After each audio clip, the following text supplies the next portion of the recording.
This week's episode of Astonishing Legends is brought to you by Blue Apron, Beachbody, and our contributors at patreon.com.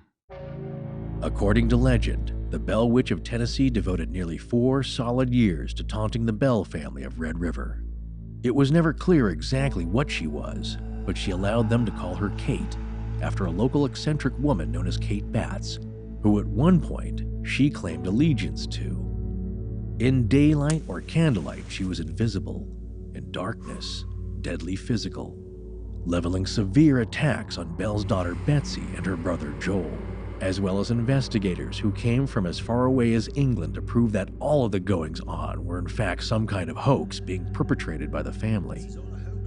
Kate's first appearance was in 1817 after the patriarch of the family, John Bell Sr., took a shot at some sort of bizarre creature he saw in one of his cornfields.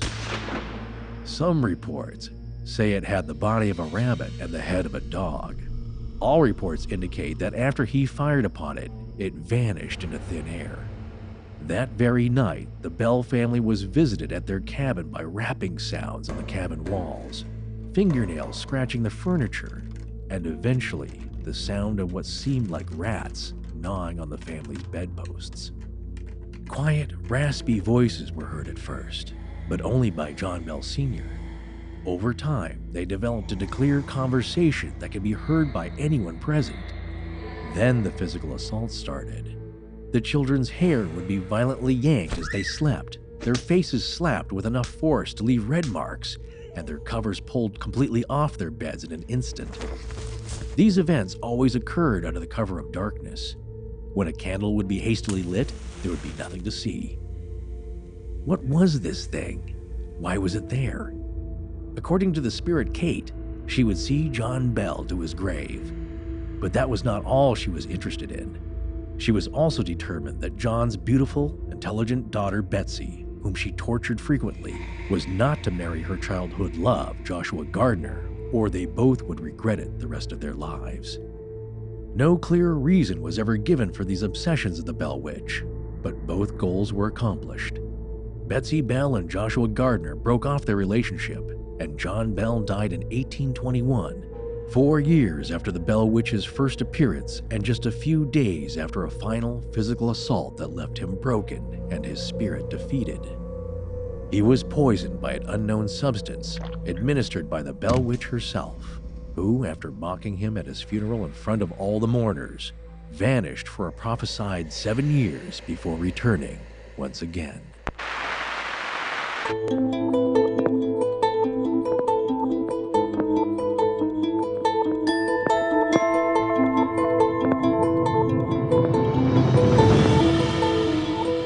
Welcome back to Astonishing Legends. I'm Scott Philbrook, and this is Forrest Burgess. There are spirits millions of years old, John, that never have been connected with a body, but were created spirits. The Bell Witch to John Bell Jr., as told by Richard Williams Bell in Our Family Trouble. Join us tonight for part 2 of our show on the Bell Witch of Adams, Tennessee, and the trail of torture and death she left behind her.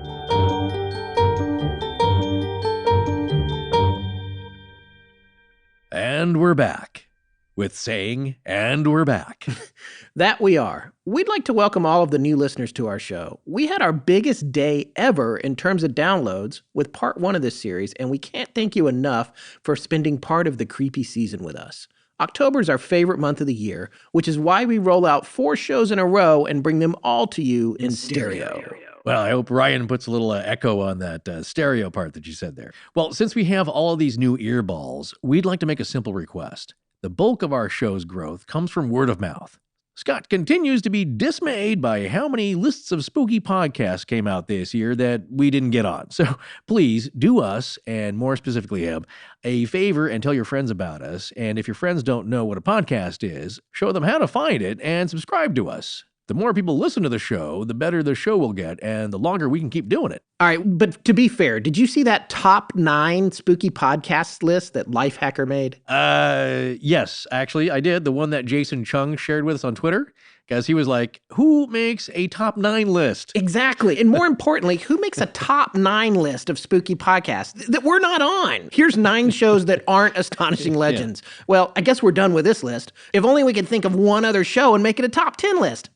Post it. It's like, no, I don't have the energy for one more. That's it. We're done here, just 9. So anyway, this is what I mean, folks. We need to get the word out. Or more importantly, I need you to get the word out so Scott can move on from this. I saw one on Reddit, too. Some guy made a list of 100 great podcasts. We were nowhere. I mean, it's a great list, but no one even asked about us in the comments. We're like chopped liver. Well, regarding that, no bad reviews is good news to me. So, maybe so. Please, yes. That's fine by me. I've told you time and time again, arbitrary lists on the internet don't mean anything. I'm looking up publicist on Google right now. We need a publicist. Speaking of publicity, a quick bit of exciting news. We have secured a location for our first ever Los Angeles meetup. That's right. On Saturday, December 2nd, we will be hosting a meetup for all of our fans based in Los Angeles and anyone else who can get to Los Angeles or more specifically North Hollywood at a really amazing bar and restaurant called Idle Hour. Oh yes, this place is an actual Los Angeles historic landmark, and its most prominent feature is a giant 2-story barrel that was originally built in 1941 as a cafe. After that, it was a flamenco bar, and then it shut down for 30 years before these guys rescued it, restoring it completely and reopening it as the Idle Hour in early 2015. And I gotta say, I personally love buildings shaped like everyday items. Well, it's super cool. And they have a replica of an old bulldog-shaped cafe in the back, actually. That's right. Yes, that's very right. cool. Well, the bottom line is you can't miss the barrel. This meetup will be different, though, in that both Forrest and I will be there. He could not make it to the one we had in New York. No, he didn't want me there the first time. That's not true. It was expensive. Well, my ticket was free. No, I would love to meet the fans, but that was a Scott-only trip, but I'll be here this time. And here's the other thing that's cool. Movement Watches, our regular sponsor, is actually partnering with us to give away a bunch of free watches to listeners who show up. And there may be some astonishing trivia to answer for those. For example, what color suit did the astonishing disco wizard from the Mothman series have on? Ooh, that's a good one. I'd have to go back and listen. So mark your calendars for Saturday, December 2nd. We're still sorting out the details, but we'll get ramped up in the late afternoon, most likely. Idle Hour has both delicious food and great drinks. We'll be setting up a Facebook event page for this soon. So if you're on Facebook and can RSVP to help us get an accurate head count, that would be great. For those of you that are anti-Facebook, please just drop us an email at astonishingcontact@gmail.com to let us know that you'd like to attend. And put RSVP in the subject line so Tess can sort them out. Oh, and by the way, if you're in proximity to Adams, Tennessee, the Bell Witch Fall Festival is taking place right now, and there's some great activities going on all month. Visit bellwitchfallfestival.com for more information, or the Robertson County Chamber of Commerce. Okay, one last bit of business before we get started tonight. Unrelated to all the housekeeping we just did, we wanted to know, is there anybody out there listening that has had an encounter with, how should I put this? An encounter with really strange and creepy children, say between the ages of 8 and 16, somewhere around there. Maybe it was late at night, maybe it was just one of them, but usually 2 kids in pairs, and they knocked on your door, or maybe they approached your car window or stopped you while you were out for a late night walk, and all they wanted was a ride, or maybe they just wanted to come inside your house to use the phone, but they won't say why. Just that they really need to come inside, and they keep insisting you let them in. And something about these kids just ain't right, like they give you the creeps way down inside. But it's not like they look dangerous, or they look like goth kids or juggalos. In fact, they're dressed rather plainly, and there's nothing really distinctive about their appearance. Except for one haunting thing. Something is wrong with their eyes. Well, if this has happened to you, or someone you know, and you'd like to share your story, please email us at your earliest convenience at astonishingcontact@gmail.com. That call for entries there on the children's story, I really like that. Nicely done. Well, thank you. I'm very curious to know if that's actually ever happened to people because, we have some amongst our own team who just believe it's all an internet hoax. Yes. So I'm eager to prove them wrong. Well, you can't really prove them wrong. I'm just saying that we could find maybe some real-life accounts from people that might be pretty believable. I think our audience, while very good for a podcast, is Yeah. maybe too small a cross-section of society, though, to find those people, because this does seem to be a rare event. Not getting too far ahead, because this is not what tonight's show is about. And again, I think I maybe had mentioned this before, is just from people I know, I'd heard of shadow people stories and strange sightings of things, beings in your own home in the middle of the night that wake you up. Yeah. Whatever that might be, and whatever you think that might be. But this is slightly different. It's an encounter, but these are genuinely physical things, we think. But again, much more rare. So we got a lot more responses than I ever thought we would about shadow people. That's true. Again, I'm intensely curious to see what's going to happen with this, if anybody responds. Yeah, we'll see what happens. By the way, we are looking for first-hand accounts, not second-hand. It's a very personal thing, and people don't want to be ridiculed, especially in a public venue, but we would keep their identities anonymous. Yes. But if you know somebody that maybe has mentioned that to you, just ask them. It's like, hey, would you be willing to either tell your story or have us tell the story, written out, but send it to us? We still would verify the identity of the person. We would just keep it anonymous. Right, of course. So you can't just write in your made-up Reddit no-sleep story. That's not what we're looking for here. I hate to burst your bubble, but I can kind of sniff out a Dear David here. Yeah. There, so. Yeah. All right. I did want to make one correction. Actually, we're not even sure if it's a correction. We've been seeing the title of the book that we've referenced the most here, M.V. Ingram's book, The Authenticated History of the Bell Witch, listed two different ways in a couple of different places. So we just wanted to indicate, if you decide to look for that book, it's The Authenticated History of the Bell Witch, or The Authenticated History of the Famous Bell Witch. And just remember, if you go to pick this book up, it was written in the late 1800s, and there's a fair amount of racist themes in it, so just be prepared for that. There were large sections that I had a very hard time reading. Yeah, beyond any Mark Twain kind of stuff. Yeah, way past that. So let's get back to the story a little bit. There's a couple things I wanted to talk about as we go into this show tonight, and one of them is the origin of the story. We first mentioned that the very first event that John Bell had that was connected to the beginning of the presence of the Bell Witch, or Kate the Bell Witch, or the Bell Witch spirit, which a lot of the family took to calling her specifically a spirit and not the word witch. Just for the record, that's something to consider. Exactly. Right. As we've mentioned before, witch was an umbrella term for just all kinds of low-end sorcery. Yes. But in this case, they didn't have the terms that they have now. So Exactly. it wasn't thought about or researched as much. And so spirit is just a very general term. Yes, exactly. So the first thing that happened was that he had encountered that weird chimera in the corn. He was headed out to give some orders out for the day, and there was some other task he was at on the farm that morning when he saw this creature that he shot at, and he disappeared.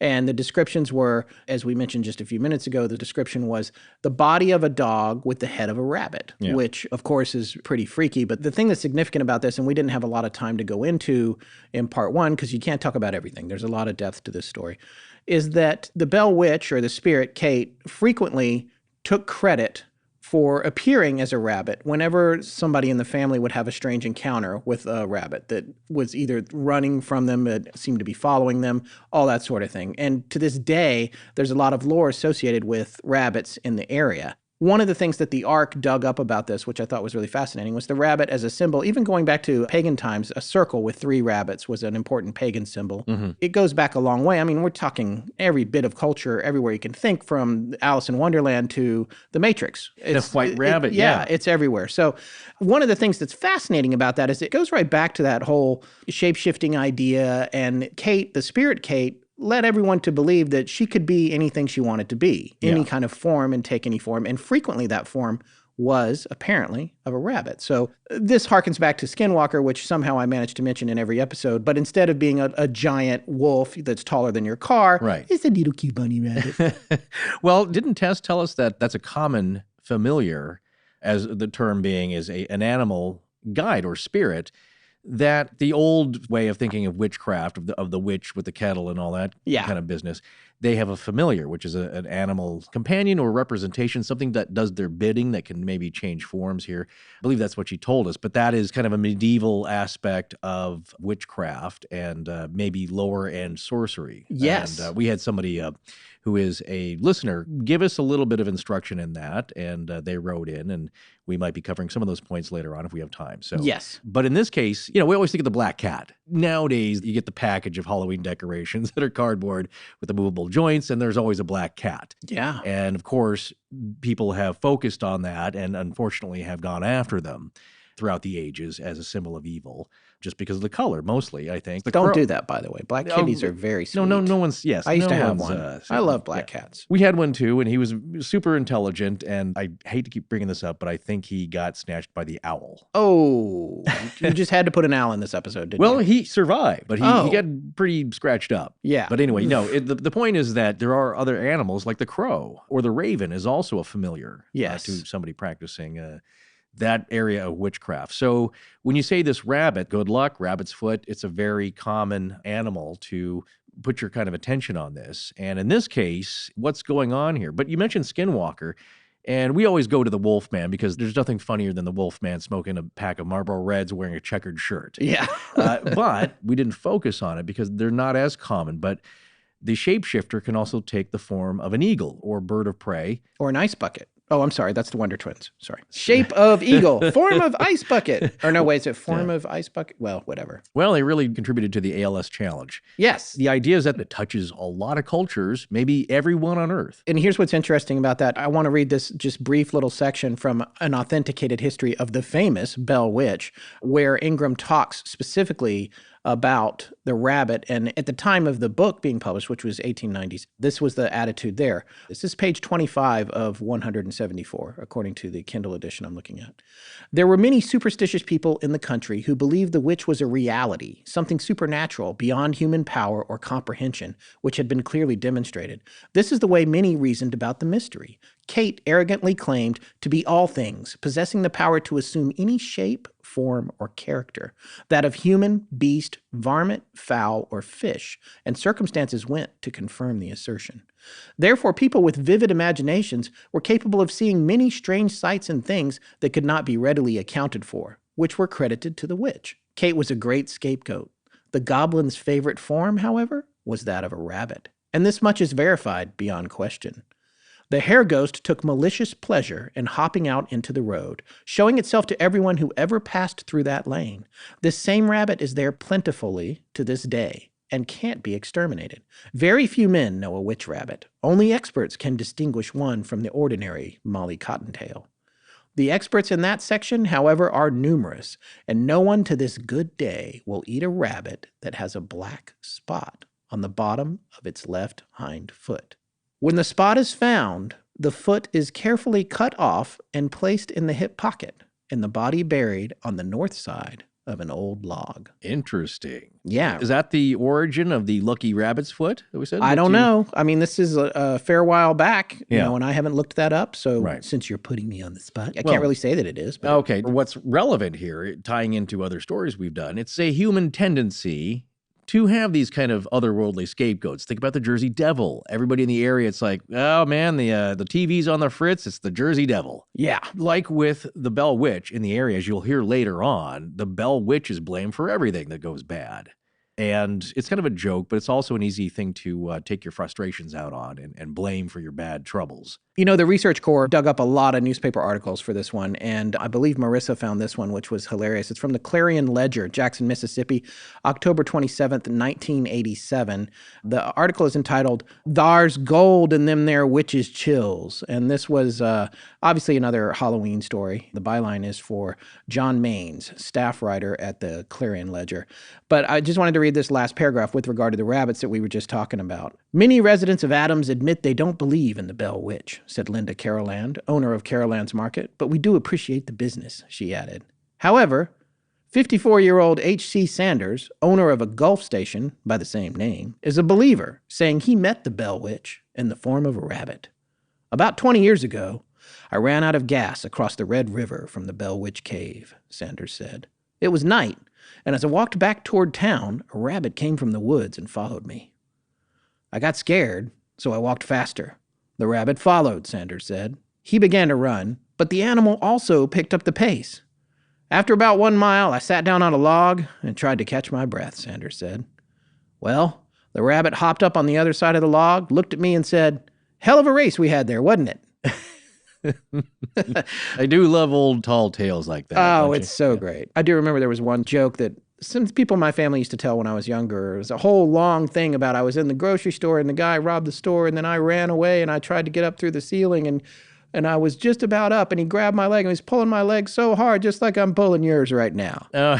And you would always, it was like after a 15-minute story, you're just like, oh, come on. Yeah, that's anti-humor, yeah. But anyway, so that kind of sums up the rabbit thing. But you know what it doesn't sum up, and what we've been hearing from a lot of listeners about is Jeff, which is spelled G-E-F, right? Yes, Yeah. well, it's a British thing. And not only that, Jeff is a talking mongoose, otherwise known as the Dalby Spook, from the Isle of Man, no less, which I seem to think the Isle of Man, isn't that like a corporate offshore tax shelter or something? Probably one of those isles is, but that's where the famous motorcycle race is. Oh, yes. You should know that. Yeah, I do know about that race. It's very deadly. You know? Yeah, lots of people die. Yeah. And it might not be a tax shelter. Don't write me. I don't know if it is or not. If it is, good for you. But we just want to mention Jeff briefly. Obviously, this show is not about Jeff, but Jeff was a talking mongoose. And what's really fascinating about him is that the way that he presented himself, this was in Britain in the early 1930s, there is a striking number of parallels between how Jeff was presented to the family that he interacted with and how the Bell Witch presented herself to the Bell family. Jeff was invisible, an invisible spirit. Who claimed he was a mongoose. Who claimed he was a mongoose. Yes. You'll read a few accounts, and they don't make that clear. They'll just say, like, oh, Jeff liked to eat food out of a bowl. Like, was this an actual mongoose that could talk? Because we're talking about a different thing then. Yeah. Talking hello, animals. baby. Hello, my darling. Hello, right now. Yeah. You're doing Michigan J. Frog. Yes, Michigan J. Frog. To be clear, it's a spirit form that is saying it's a mongoose and talking, so they just come to think it's a mongoose. Now, if it's different, if you come just across like Kate. an account... Kate's Kate. Kate is Kate Kate. is not Kate at all. Well, and Jeff is probably not a mongoose, if you believe any of this at all. Well, that's what I'm saying. Kate did not claim to be an animal. You assumed it was a human. Sometimes she was. Well, exactly. So she did sometimes claim to be the rabbit they saw in the field. Okay, yes, that's true, but it wasn't like it was a rabbit that was then talking to you. Right. And somehow you're tripping on acid or you've got ergot poisoning. Yes. But this is kind of a family pet that's just very intelligent and somewhat powerful. Yeah. And he would do things like help the family out. Like if they left the stove on, it would turn it off for them. Yeah, and apparently it went with them to the market and ran in the hedges along the side of the road where no one could see it. And it would sing and tell jokes all the way. That's the other thing. It sang and it seemed to know a lot of stuff. So it was one of those things where it was investigated and the investigators concluded that they thought it was a hoax, even though they thought the family was a decent, honest, nice family. They couldn't find out how it was a hoax, but they decided that it was a hoax. It's just something we wanted to mention because everybody said to us, you know what, the Bell Witch sounds exactly like Jeff the Talking Mongoose. It was investigated. This is in July 1935. The editor of The Listener, Richard S. Lambert, who's known as Rex, and his friend, paranormal investigator Harry Price, they went to go check it out. So they were saying, basically the conclusion was like, well, there's spaces in the walls. You could throw the voices. Similar accusations as to the Bell Witch thing. It's like somebody's throwing their voice here. Yeah. If there's a disembodied voice, there's a ventriloquism expert on site. That's pretty much everyone's conclusion. And so just like the Bell story, the 13-year-old daughter of the Irvings, Voiry, was also accused of using ventriloquism, perhaps, to fake all this. And that the spaces in the walls between the outer shell and the inner paneling acted as a giant sound tube. So it was easy for her to make this happen. But I always look to the interesting quotes because I want to know, what does this thing think it is? And how can that relate to us? Because I always love the thing of, what do you look like? Well, I can't even explain it to you. You'll freak out. Well, according to the Irving family, the quote that Jeff the Mongoose gave them when they asked what exactly he was, quote, "I am a freak. I have hands and I have feet. And if you saw me, you'd faint. You'd be petrified, mummified, turned into stone or a pillar of salt." And that is cited on the Wikipedia page as coming from Jeff the Talking Mongoose, which appeared in the Fortean Times in December of 2010. So it's pretty fascinating. That quote sounds very similar to a lot of the stuff that Kate said. The setup is not very common, but again, it's not exclusive. It's not completely original. You'll see cases of imaginary friends even. But these cases that you were saying here, the Bell Witch and Jeff, are pretty elaborate and fleshed out, if you will. So remember when you had to say the word prophesied? Prophesied or... We looked it up. Prophesied. No, that's the verb form, because that's a common grammar mistake, because there's prophecy, which is the noun, and then I think it's a transitive verb to prophesy, yeah, exactly. You're doing the act of. Well, the Bell Witch, for whatever reason, prophesied that she would return in 7 years after having gone to John Bell's funeral and mocked John Bell. By singing drinking songs. Yeah. She disappeared, and lo and behold, in 1828, exactly 7 years later, according to the 3 remaining family members at the homestead, which was Lucy Bell, the matriarch, Joel Bell, the son, and who was the one who was attacked most viciously by Kate the Witch the first time around. He was beaten severely one night in much the same way that Betsy was often attacked, but worse. And then Richard Williams Bell, who wrote Our Family Trouble. These 3 all witnessed her return, but apparently they refused to engage her, and she only stayed for a couple of weeks before disappearing again. Maybe because they weren't giving her as much energy. Yeah, It could be. I guess they all would have testified to the fact that she did in fact come back 7 years later, just as she had prophesied that she would. Yeah. In addition to this, there was a little thing that we were debating about including or not, but in 1912, there was some kind of strange chimera seen down in Alabama, a dog that had a high-pitched squealing voice that all the locals decided was also the Bell Witch. But that story seems a little thin to me. Yeah, well... I mean, this whole thing is thin, I guess, frankly. But... Well, it depends on what you choose to go with. So, strange things happening are often attributable to the going legends of the day. So, there you go. Bell Witch, good enough. Yes. She made the dog, or she is the dog, or something's giving me bad luck. Hey, remember when we were talking about Blue Apron's 5th anniversary this month? Yeah, that was like 2 days ago, right? Or 2 weeks ago? I don't know. I've lost all sense of time. Well, it's official because Blue Apron is bringing back their top 20 recipes from the last 5 years as picked by the customers in the Blue Apron community. Well, it really is like a community of home chefs. Now over 1 million and counting, because not only does Blue Apron make the experience really immersive, but we're all learning to cook better and serve better food as we go along. And since you never get the same recipe within a year, you never get bored with the meals, and you can use the same professional techniques on just about everything else you make. And that's why this limited time offer is so special, just for October, because you can try out all of their greatest hits just by going to blueapron.com/astonishing. We've only been using Blue Apron for a couple of years, so we've missed out on some fantastic dishes, because over these last 5 years, they've created over 1,000 recipes. And those recipes have you using the freshest and tastiest proteins and produce, sourced from over 150 local farms, fisheries, and ranchers across the U.S. And Blue Apron only ships you just the exact amount of each ingredient, so there's no food waste. There's also no weekly commitment, so you only get deliveries when you want them. And those deliveries can go to 99% of the continental U.S., so there really is no excuse not to give Blue Apron a try. Just go check out their most beloved dishes on this week's menu and get $30 off your first meal with free shipping by going to blueapron.com/astonishing. You will love how good it feels and tastes to create incredible home-cooked meals with Blue Apron, so don't wait. That's blueapron.com/astonishing. Blue Apron, a better way to cook. Hi, I'm Scott Philbrook. And I'm Forrest Burgess. And whenever we're not researching and recording astonishing legends, we're reading tweets from one of our #1 fans, Storming Teacup. Happy birthday, Trish. We don't know what we'd do without you. Now let's get back to the show. Continuing along the lines of some of the story stuff that we didn't get to include in part 1, but we did want to impart before the series was over, we wanted to discuss a little bit more about Kate Batts, because there's a lot more to Kate Batts than what we've been able to share so far. There are all kinds of varying descriptions of her, and you know that we already told you the one about her being this eccentric woman who burst into the church and sat on somebody who was in the process of being saved and who used malaprops all the time, and maybe might have been ostracized just because she was a strong, outgoing woman who had to manage her family's business because her husband was an invalid. Right. There's that, but then there's another story that Kate Batts and John Bell used to be married. Yeah. And that something had gone wrong with the relationship, and in this story, he locked her in a basement until she died. Oof. So that's one story. There's another story that indicated that they had had a relationship of some kind in North Carolina before he fled North Carolina. Mm-hmm. And something went wrong, and she came to the Tennessee area where he had moved his family to, seeking vengeance.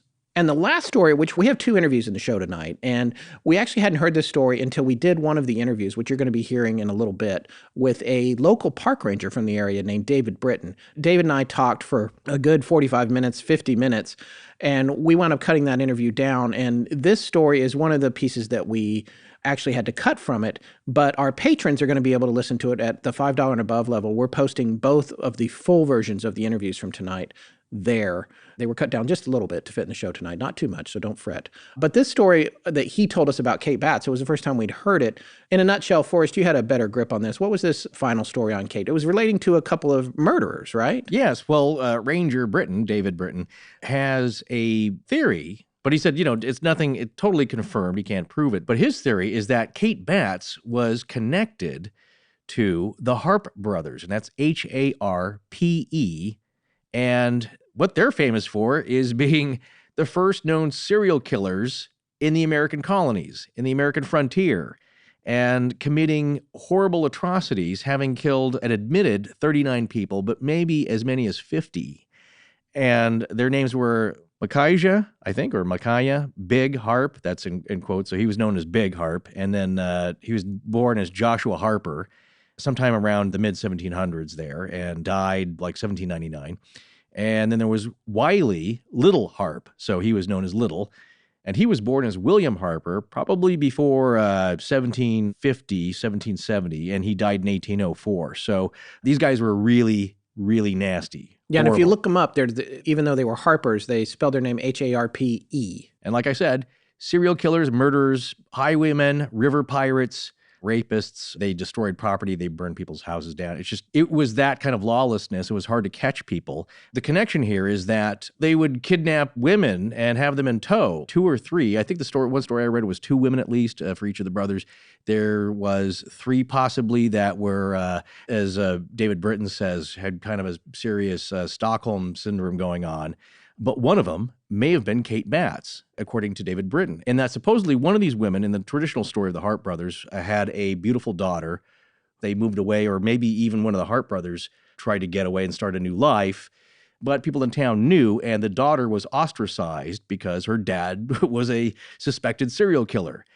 And this may have been Kate Batts because she was also reported to have had a beautiful daughter who was also ostracized, possibly because she had a mom who was very strong-willed and a real character, and then the father who was kind of laid up. And so possibly that may have been one of the Harpe brothers. The infirm father? Yeah. So the way David explained it is that this is possibly an interesting connection, and that you move to another town. No one really knows a whole lot of information. We ran into that before with the Count of St. Germain. You could just pop up in another place, call yourself something else, and people were like, well, okay, you're that, until stories start filtering in. Same thing with Henry Plummer.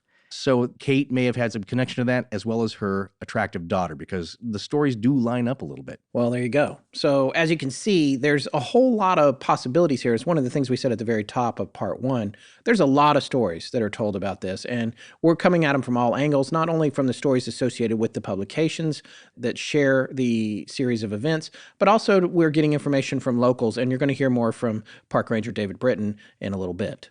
So we should talk a little bit about the Bell Witch Cave, which we have mentioned briefly, but we haven't gone into a lot of detail on yet. And this is a fascinating part of this legend. It's kind of like it's taken on a life of its own. And there's a lot of people that will say, you know what, it's not connected to the Bell Witch. It happened to be on the property, that's one thing, of some of the parcels that John Bell originally had. And it's in a bluff down by the Red River that I believe is a 300-foot cliff. And way up high is this cave that sounds inaccessible, but in fact you can get to it, and it's large enough that, quoting an authenticated history of the Bell Witch, parties could go there and have lunch or something. And it has 2 big rooms, one in the front and then another one further back into the room. And the thing about this cave is it was on Bell's property, and for whatever reason, later it became associated with the Bell Witch. At the time, the family didn't really associate it with her, although they did have events take place there that she was involved in. But they had events take place that she was involved in all over their land. So they didn't necessarily think, oh, it's the Bell Witch Cave, because it would also be the Bell Witch River, the Bell Witch Cornfield, the Bell Witch. She was everywhere. She was everywhere. Yeah. But essentially, it's a karst, which is a topographical feature of like limestone or gypsum being washed away. We talk about Hoska Castle. Yes. Possibly a similar thing of a chasm opening up, and that's sometimes how caves are formed.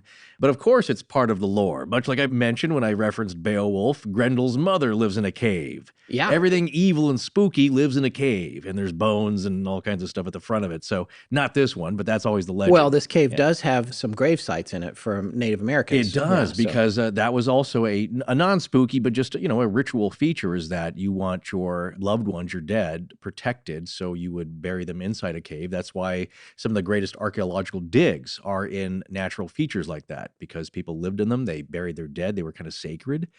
And as far as, I believe, paganism goes, any feature of the land, something unusual, it could be a beautiful tree, a mountain, something like that, is taken with reverence.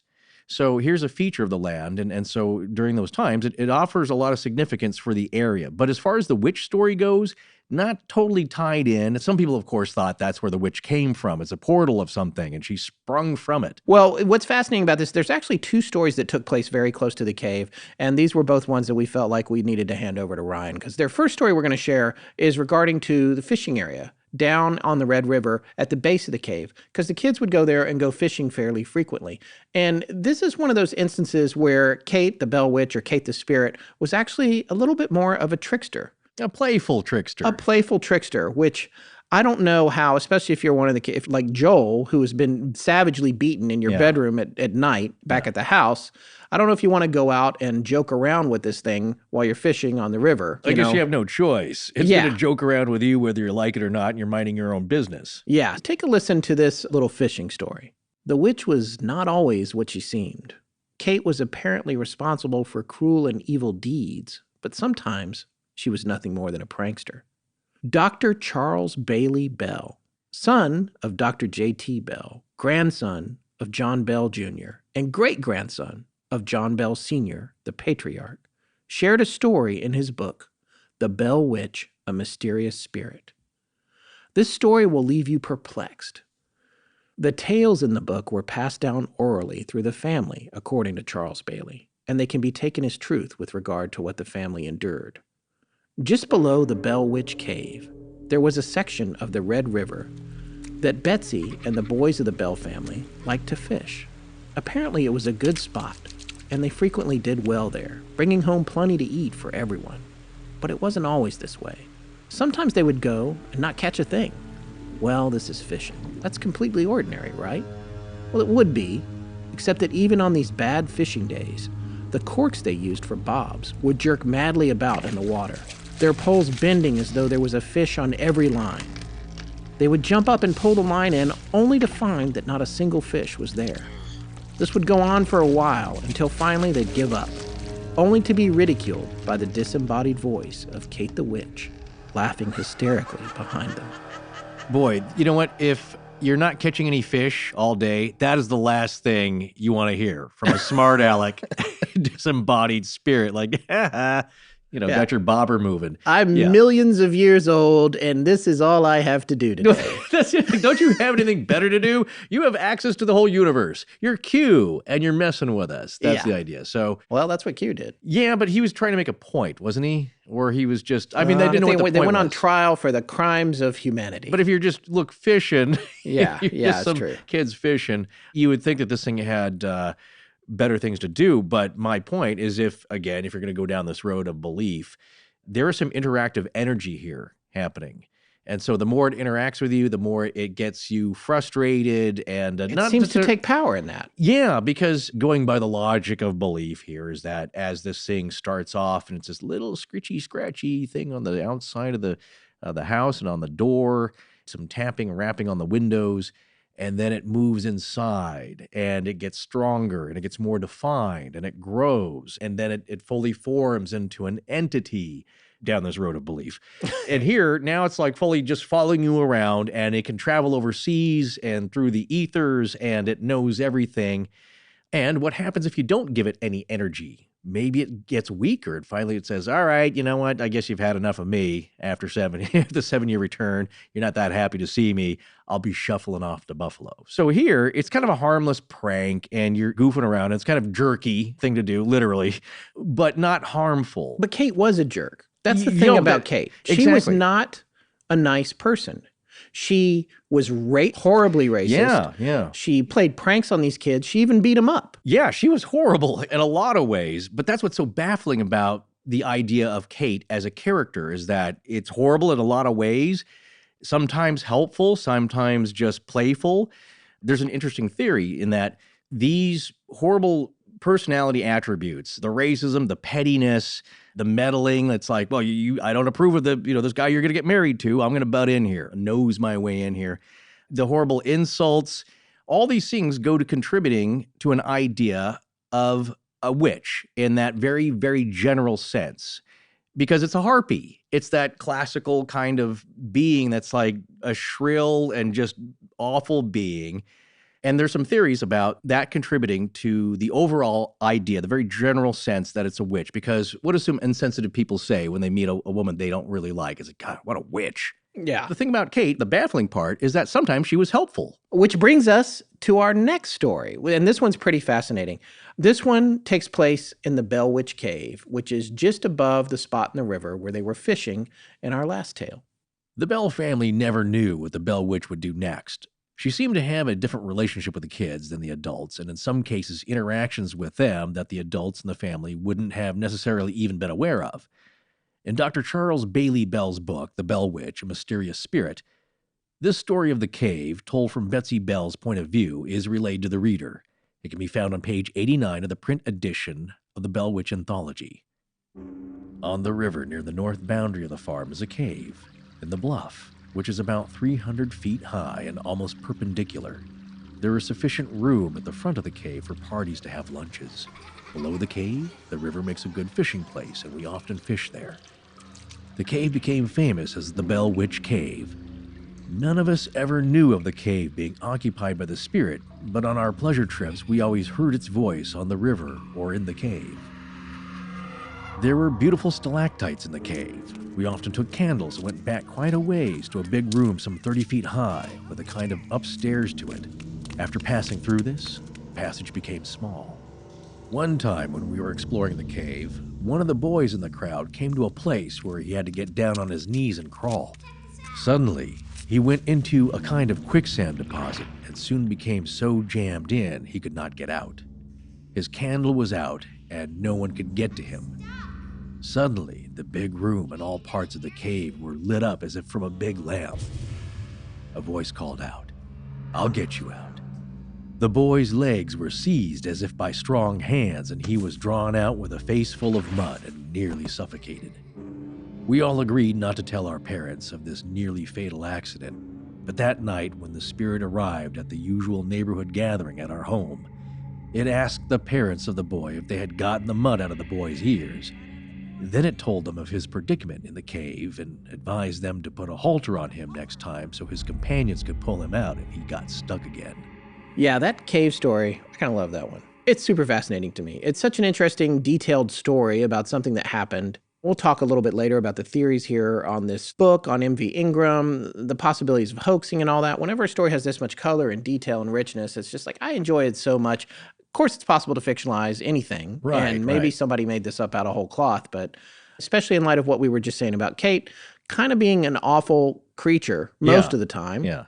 But in this case, she's rescuing a little boy who probably would have died. Yes, but not without a reprimand. Again, it's visiting the family later. It's like, you get all the mud out of his ears. Why don't you put a halter on that kid? You know, it's like, stuff you couldn't get away with saying now without being shamed for criticizing somebody's child rearing practices.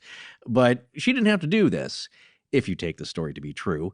She didn't want to see at least kids killed. Now, slapping, poking, pinching, pulling their hair, possibly poking them with pins, sure, that's on the table. But when it came down to actually having the power and not using it to at least save a life, that seemed to happen. Because I don't think there was any other deaths around, at least as far as what she considered innocence.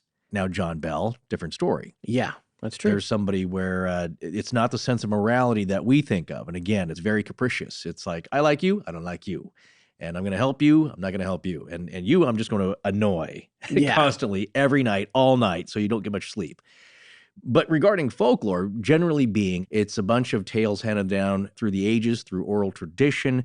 Now, how much of that is true? How much of Homer's stories are true? Ancient blind poet who just told these stories orally. Like, we don't know. But you know what? The stories are fantastic, so we're going to go with that. Yeah. And that's what I'm going to do here. It's a wise policy. Well, because just as folklore anyway. Yeah, yes. it's highly entertaining. Well, one of the things that is interesting, too, about the roots of the Bell Witch and the origin story for her and all this folklore around her, you need to take a look at what's happening in that time and place. Religion was a major factor here. Oh, and obviously, it's a major factor everywhere throughout human history in different forms. As early on we looked at, certainly at Greyfriars. Yes. And the Covenanters prison, and we're talking about bloodshed on a massive scale. So all of Europe was inflamed in this religious debate, usually between Catholics and Protestants, going all the way up to who's going to be on the throne. Yeah. To what is the man and woman in the street going to believe? Yeah. It's not only going full force in Europe, but that, of course, has traveled across the pond into the American colonies and into the American frontier. Well, and at this particular location, there were some pioneering ministers involved with both Methodism as well as baptism. And at the time, both of those religions were different from how they are today and how they're perceived today. One of the fascinating things about Methodism, which I did not know until we got into this, was that John Wesley, who was the founder of Methodism, believed in witchcraft and the supernatural. And one might ask why. And the reason is the house that he grew up in, the old rectory at Epworth in England, was haunted. The rectory, I guess, apparently had burned down in a fire and was rebuilt in 1709. And the paranormal events that the Wesley family experienced happened in 1716 when John Wesley was living there with his mom and dad and 18 siblings. Oh, dear. Yeah. And I guess one of them, her bed floated right up in the air while she was in it, and he saw all manner of strange things there. So as I mentioned before, my brother-in-law is who has a degree in theology. I wanted to ask him a little bit about this. He's particularly experienced with Methodism. He's an ordained Methodist minister. And he turned me on to a website and blog, I guess, called Ministry Matters. And there was an article there by a man named Shane Rayner called Ghosts, Supernaturalism, and the Wesley Poltergeist, because I thought this was really interesting. I had no idea about this history of the Epworth Rectory and John Wesley. And Shane's article on it is really fascinating. There's a lot of great stuff in it. We're going to have a link to it in our show notes, and it talks a lot about the exact experience that Wesley had at the rectory. Here's a quote from Shane's article. The spirit, referred to as Old Jeffrey by the Wesleys, was active for about 8 weeks during December 1716 and January 1717, and most members of the family wrote at some point about their experiences with the entity. 2 servants were the first to hear Jeffrey's groanings and knockings in the dining room. Then the Wesley children began hearing those noises as well as sounds of footsteps, rattling chains, horns being blown, and wood being sawed. There were also accounts of moving furniture, including a levitating bed that was occupied at the time by John's older sister, Nancy. Before long, everyone in the house, except John's father, Samuel, was experiencing the phenomena. Reverend Wesley even rebuked the family and the servants for perpetuating such tales. But then, Samuel Wesley began having his own encounters with old Jeffrey. One night, after being awakened by knocking, Reverend Wesley, after trying to figure out where the noises were coming from, issued the spirit a challenge. Quote, "Thou deaf and dumb devil," he shouted, "why dost thou frighten these children? Come to me, come to my study. I am a man." End quote. Old Jeffrey responded that evening with knocking, and the following evening by slamming the door of Samuel's study forcefully, just as the Reverend was opening it. Samuel also claimed to feel someone pressing on his chest later while he was lying in bed. This article goes on. There's a lot of really fascinating details in it. I'll point you to our show notes to get to it. But one of the best quotes from it is something that Shane included, apparently from John Wesley's journal that was written in 1768 later. And this is John Wesley's own words. "They well know, whether Christians know it or not, that the giving up of witchcraft is in effect giving up the Bible. With my latest breath, I will bear testimony against giving up to infidels one great proof of the invisible world. I mean that of witchcraft and apparitions confirmed by the testimony of all ages. So I just thought that was super fascinating. Oh, yeah. We go to this time where Methodism is taking hold in the United States, as well as baptism in the early days of the colonies and in Tennessee. And the leader of the Methodist movement is obviously given over to believing in this sort of stuff. And I think it's admirable. Frankly, I think it's really fascinating and interesting because it is all connected, in my opinion, to a grander philosophy. Well, yeah, you know what's going on there because belief, as I always say, is very personal. And I'm not talking about religious belief, but of course that is, but belief in the supernatural, let's say, which is another step beyond actual religious belief. People go to church, and nowadays, even with the more sophisticated, you could say, belief systems, or certainly more modern, a lot of people go to church, but they don't really believe in the paranormal. They're not willing to make that leap. And so I've heard plenty of stories, ghost stories, and even people who are paranormal investigators who go to church regularly. And I believe I heard a story by two women who call themselves the Haunted Housewives, and they're a paranormal investigation team of two ladies. At least one of them goes to church very faithfully, very regularly, but she gets a lot of flack at church from the other members who are chastise her for that. It's like, why are you dabbling in that? That's weird, and it's a bunch of bunk, and you shouldn't be doing that. And she says, well, what about the Holy Spirit? It's like, well, that's different, not believing in spirits. So they're only willing to go so far in their beliefs like that. And the reason I believe that John Wesley believed in that, because he saw it firsthand. And I connected to this quote from Will Rogers that I really love. It's, people's minds are changed through observation and not through argument. Meaning, I can sit here and try and explain to you about ghosts, and you're not going to believe it, but you get one that rattles your bed and pulls the sheets off and sits on your chest, and you're wide awake. You're probably going to believe that a lot more than me trying to tell you my story about it. So, again, tying into modern church beliefs, a lot of these stories, when you explain that to your pastor, a lot of people say that they don't come out and investigate. They don't want to have anything to do with that. Not naming any denominations, but that's why a lot of people who aren't Catholic will go to a Catholic priest if they have strange things happening, because that's a denomination that does take that seriously. So it's interesting. It's just levels of how far do you want to believe and what do you want to believe in? Along those lines, before we change subjects, I did want to mention that Shane, where I took that quote from and that article from, has his own podcast called News and Religion. It's been down since March. They have about 22 episodes posted, but he did tell me on Twitter just the other day that they're retooling and hoping to relaunch it soon. And I think it's really fascinating. It's got a lot of cool topics that are interesting, and some of them are even connected to the kinds of things we talk about and how that intersects with Methodism, which I personally think is very fascinating. And just to give you a taste of Shane's disposition on it all, one of his most recent tweets, I love, October 6th, someone just asked me, quote, "Don't Methodists believe in spiritual warfare?" I answered, "This Methodist does." So you got a new subscriber, Shane. So I can't wait till you get some new shows out. Looking forward to hearing those. And thanks for letting us quote your article. Well, again, it's very personal. So moving on, part of the reasons that we wanted to talk a little bit about the religious background of the area and how it connects to the Bell Witch was because we wanted to set up this interview with Park Ranger David Britton, who we mentioned earlier, who's been a friend of the show for a little while now. He actually provided pictures for us of the Kelly Hopkinsville site. So anybody that went to our website for that episode would have seen pictures that he submitted. And then he sent a whole bunch more pictures for this series because those two places are only 40 miles apart. The photos he took are now currently featured for part 1, and I'll carry those over to part 2. So you'll get to see all those. And it's just a great sampling of the area. So the full interview, which is 15 or 20 minutes longer, you will be able to hear on Patreon. If you're a patron of the show at the $5 and above level, we'll be posting that interview there. But without further ado, let's change gears for a minute and go to my interview with Park Ranger Britton.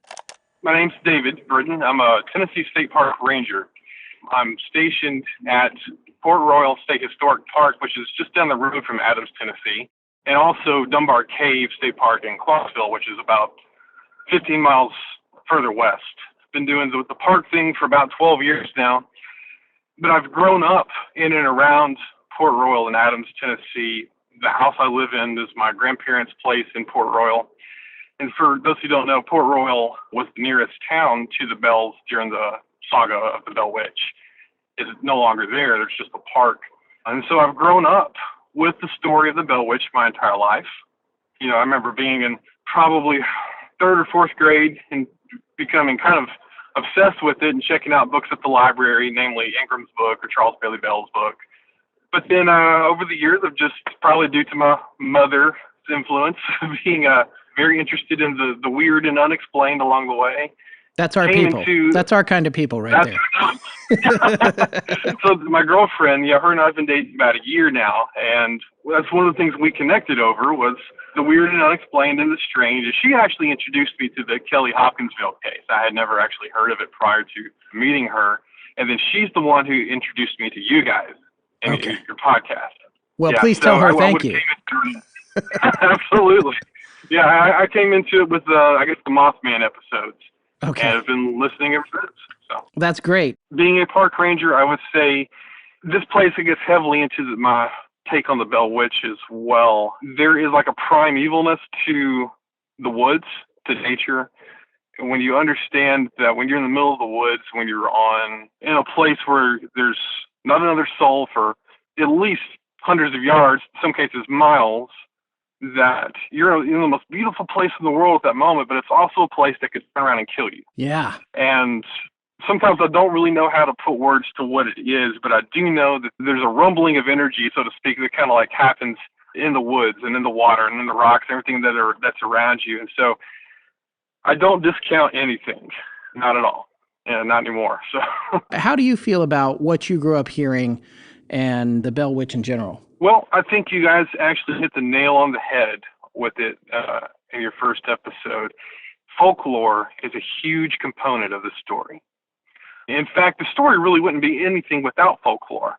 That's how characters, or if you want to even say entities, or stories, they maintain their power by being told, by being passed down generation by generation, around campfires, around candlelight when the lights go off in your house. And that's how these things are happening or continue to be passed down. And for myself growing up around it, I heard all the stories that are picked right out of Ingram's book, but then you also hear anything that is remotely spooky. Yeah. Sometimes gets credited to the Bell Witch. Sure. A guy came to install a satellite dish at my house, and this guy had every possible problem I guess that a satellite installer could have while doing and it's the Bell Witch. Oh, that's exactly what happened. He was sweating bullets and he was there till like 9 o'clock at night, and he was supposed to have been gone at 5. And he says, I just know this is the Bell Witch that's doing this. Yeah. And I'm like, well, okay. But so that's kind of what you grow up around, especially when you get closer to the town of Adams. Sure. The more that you are in that area, you see spooky things, unexplained things, calamities, failures, tragedies getting assigned to the work of the Bell Witch. I've had people who would bring back stuff they took from the Red River, from the park, or even the surrounding area, claiming that all this misfortune had befallen them since they've taken it. And I know the Bell Witch Cave in Adams kind of claims some of the same things. And I guess a lot of other haunted places out there probably do. But people take something, they start experiencing tragedy. Oh, it must be the fault of this item, so they bring it back. I think also a lot of your traditional kind of urban legend ghost stories were also kind of manipulated to accommodate the Bell Witch. So your stories of like Bloody Mary, when I was a kid, it was you got to go in the bathroom and spin around 3 times and say, I hate the Bell Witch, I hate the Bell Witch. Say, I hate the Bell Witch, she's going to scratch your face or something like that. Or if you say, I love the Bell Witch, you'll get a pillowcase full of candy. So all kinds of variations of those urban legends get manipulated and turned into a Bell Witch story. When these people brought back the artifacts they took that they felt like had brought them bad luck, you immediately arrested them, right? Well, more often than not, it's just a rock. I hate to tell some of the people that we used to have like a collection of rocks in the office. People would bring these things back, and occasionally go outside and just kind of dump them off. But right, so nothing bad happened at the office after they brought them back. Not due to the rocks, anyway. So. Right. What's like the craziest artifact return story you ever heard? Now, this is something that would be a legal issue. I have heard stories of people that were pot hunting, which is kind of the vernacular term for digging Native American graves. Okay. And the area between Port Royal and Adams is full of Mississippian-era stonebox mortuaries, and you'll hear stories of that occasionally, of somebody pulling something out of a grave in an undisclosed location and then wanting to take it back. And in those cases, I've never actually had anybody bring something back to me because, according to federal law, that's actually a felony. So Right. I've had some of them would bring back, rocks or pieces of glass or something they pulled out of the ground. But what they recounted to you sounded like a bad country song as far as all the loss they've encountered over the next 6 They weeks or something. lost their truck and their house and yeah. Nothing so much beyond that, though. Right, right. It seems to me, based on our correspondence, that you've done a fair amount of research on the story yourself. Yes, sir, yeah. So what's your personal position on the idea of the Bell Witch and the origins of the story, taking into account all the folklore that surrounds it? So my position with the Bell Witch, I came to via a book on the Salem witch trials. And that book is called Salem Possessed. That was published in 1974 by Paul Boyer and Stephen Nissenbaum. And their thesis is that while we're not going to argue for the nature of these disturbances or the possessions or whatever we want to call it, we want to look at this particular incidence of where we have one woman who is supposedly a witch. She is afflicted by the same situation that the young women and some men are accused of having in Salem Village. But this woman goes to a small town in Connecticut. And in her town, revival breaks out. And so these two historians say, well, here we have the exact same scenario, but this town interpreted it in such a way that revival happened. This town interpreted it in such a way that they started hanging people. Right. So the difference must be what's going on in the community that caused them to interpret this event in the way that they did. Okay. And so they further argue, and they argue this actually not so much as an argument, just as a footnote. One of them states that this has some striking similarities to what was going on in Kentucky 100 years later during the Great Revival. And for those who don't know, the Great Revival begins in roughly 1799, begins in Cane Ridge, Kentucky, lasts, according to most historians, to 1805, and it's a period of really intense revival movement. Multiple Christian faiths are involved in this, but it's mostly the Methodists. Methodist camp meetings come out of this. The reason they make this comparison is because people who were involved in these Methodist revival meetings, if they were overcome by the Holy Spirit, as they would put it, they would oftentimes experience manifestations of the Holy Spirit. And those manifestations mimic almost verbatim those things that a lot of the accused in the Salem witch trials were experiencing. The feeling of being pinched and slapped, convulsing, falling on the ground, barking like dogs, speaking in tongues, and on and on and on and on. They make that comparison there. And that sent me down this path with the Bell Witch.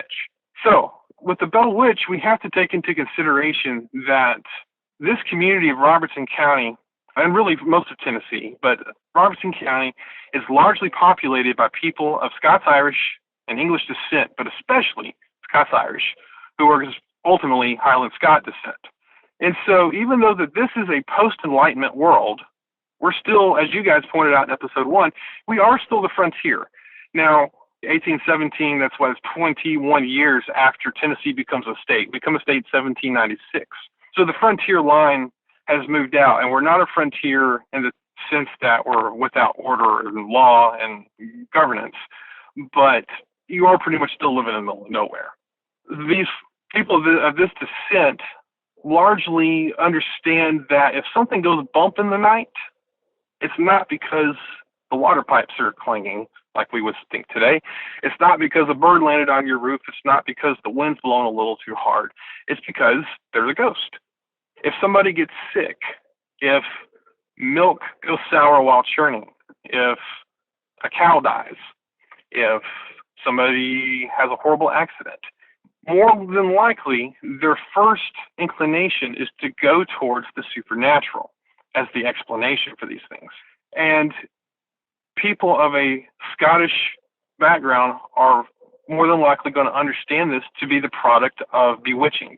And so, as you guys very adequately pointed out in the first episode, witchcraft here in this story is nothing like what we understand witchcraft today. In fact, this is not really witchcraft. They just refer to this process of somebody placing a curse or feeling the effects of someone's power over you as being bewitched. And that's something that goes back for hundreds of years prior to 1817. I think that we see that start to manifest here in Robertson County beginning in 1817. So the records indicate that John Bell was not the affluent individual that a lot of the stories like to make him out to be. He was probably a kind of middle of the road guy. The records indicate fairly well that he was not poor, but he was not necessarily filthy rich either. He didn't own thousands of acres. He owned a few hundred acres, which is fairly normal for a farmer. I remember that when we were doing the research, I had seen a couple of figures, and one of the things we talked about in part one was how he had 1,000 acres, but I did read in another source that he only had 320. Correct. The 1,000 acres more than likely is assigned somewhere in the late 19th century with Ingram. Because I think, a lot of the stories of Bell at that time are painted in such a way to make them look exceptionally poster child of all things good. Right. And prosperous. So it kind of makes the story seem that much more worse. Sure. But yeah, as far as the actual land ownership, he purchased half of what was called a preemption grant. And then he got a land occupancy grant a little later on. Okay. So do you have a better sense for how much land he actually had? The first purchase was 320, and then he purchased an additional 150. Okay. So he only had, 470. Right. 470, correct. Yeah, all right. He had 470 acres. See, I'm so good at math. That's a lot of acreage for us today. Sure. But at that time, not so much. You figure you're North Carolina, when they still had jurisdiction over what's now Tennessee, they were paying soldiers with a square mile, 640 acres for 3 years of service. Okay. So owning a lot of land is not necessarily an indicator of wealth. That's interesting. So what other things, in terms of the reality of who John Bell Sr. was, what other things have you heard about his personality and behavior that might not jibe with the authenticated history of the Bell Witch? Sure. There's a few different things. What sticks out to me the most, and this actually, I think, plays into part of his perception by the community at that time, is the Red River Baptist Church minutes. So the story will reference frequently disagreement between he and Kate Batts. And actually there was a disagreement in the church minutes between him and Jeremiah Batts over usury, which is, charging excessive interest. Then also we have to remember that the church at that time, even though there was a county chancery court and a circuit court, the church oftentimes handled smaller disputes, if you were a member of that church. And so that was what was happening there. But there is a situation, I believe it is in 1816, so I think it's the year before the Bell Witch appears, and the church which John is part of, the Red River Baptist Church, which it was founded in 1791 in Port Royal, had moved to Adams in 1811, and that was the church that they were part of, or he was part of. The church was sitting down for communion, and part of their process of going through communion was ensuring that the entire body, the congregation, was in fellowship with each other, making sure there's not any disagreements, any grievances between members. And so everybody seems to say no, but then a guy named Josiah Fort stands up and says, yes, I have a grievance with John Bell. And it alludes that it's a pretty heated, intense disagreement. John Bell says that he doesn't know what he's talking about.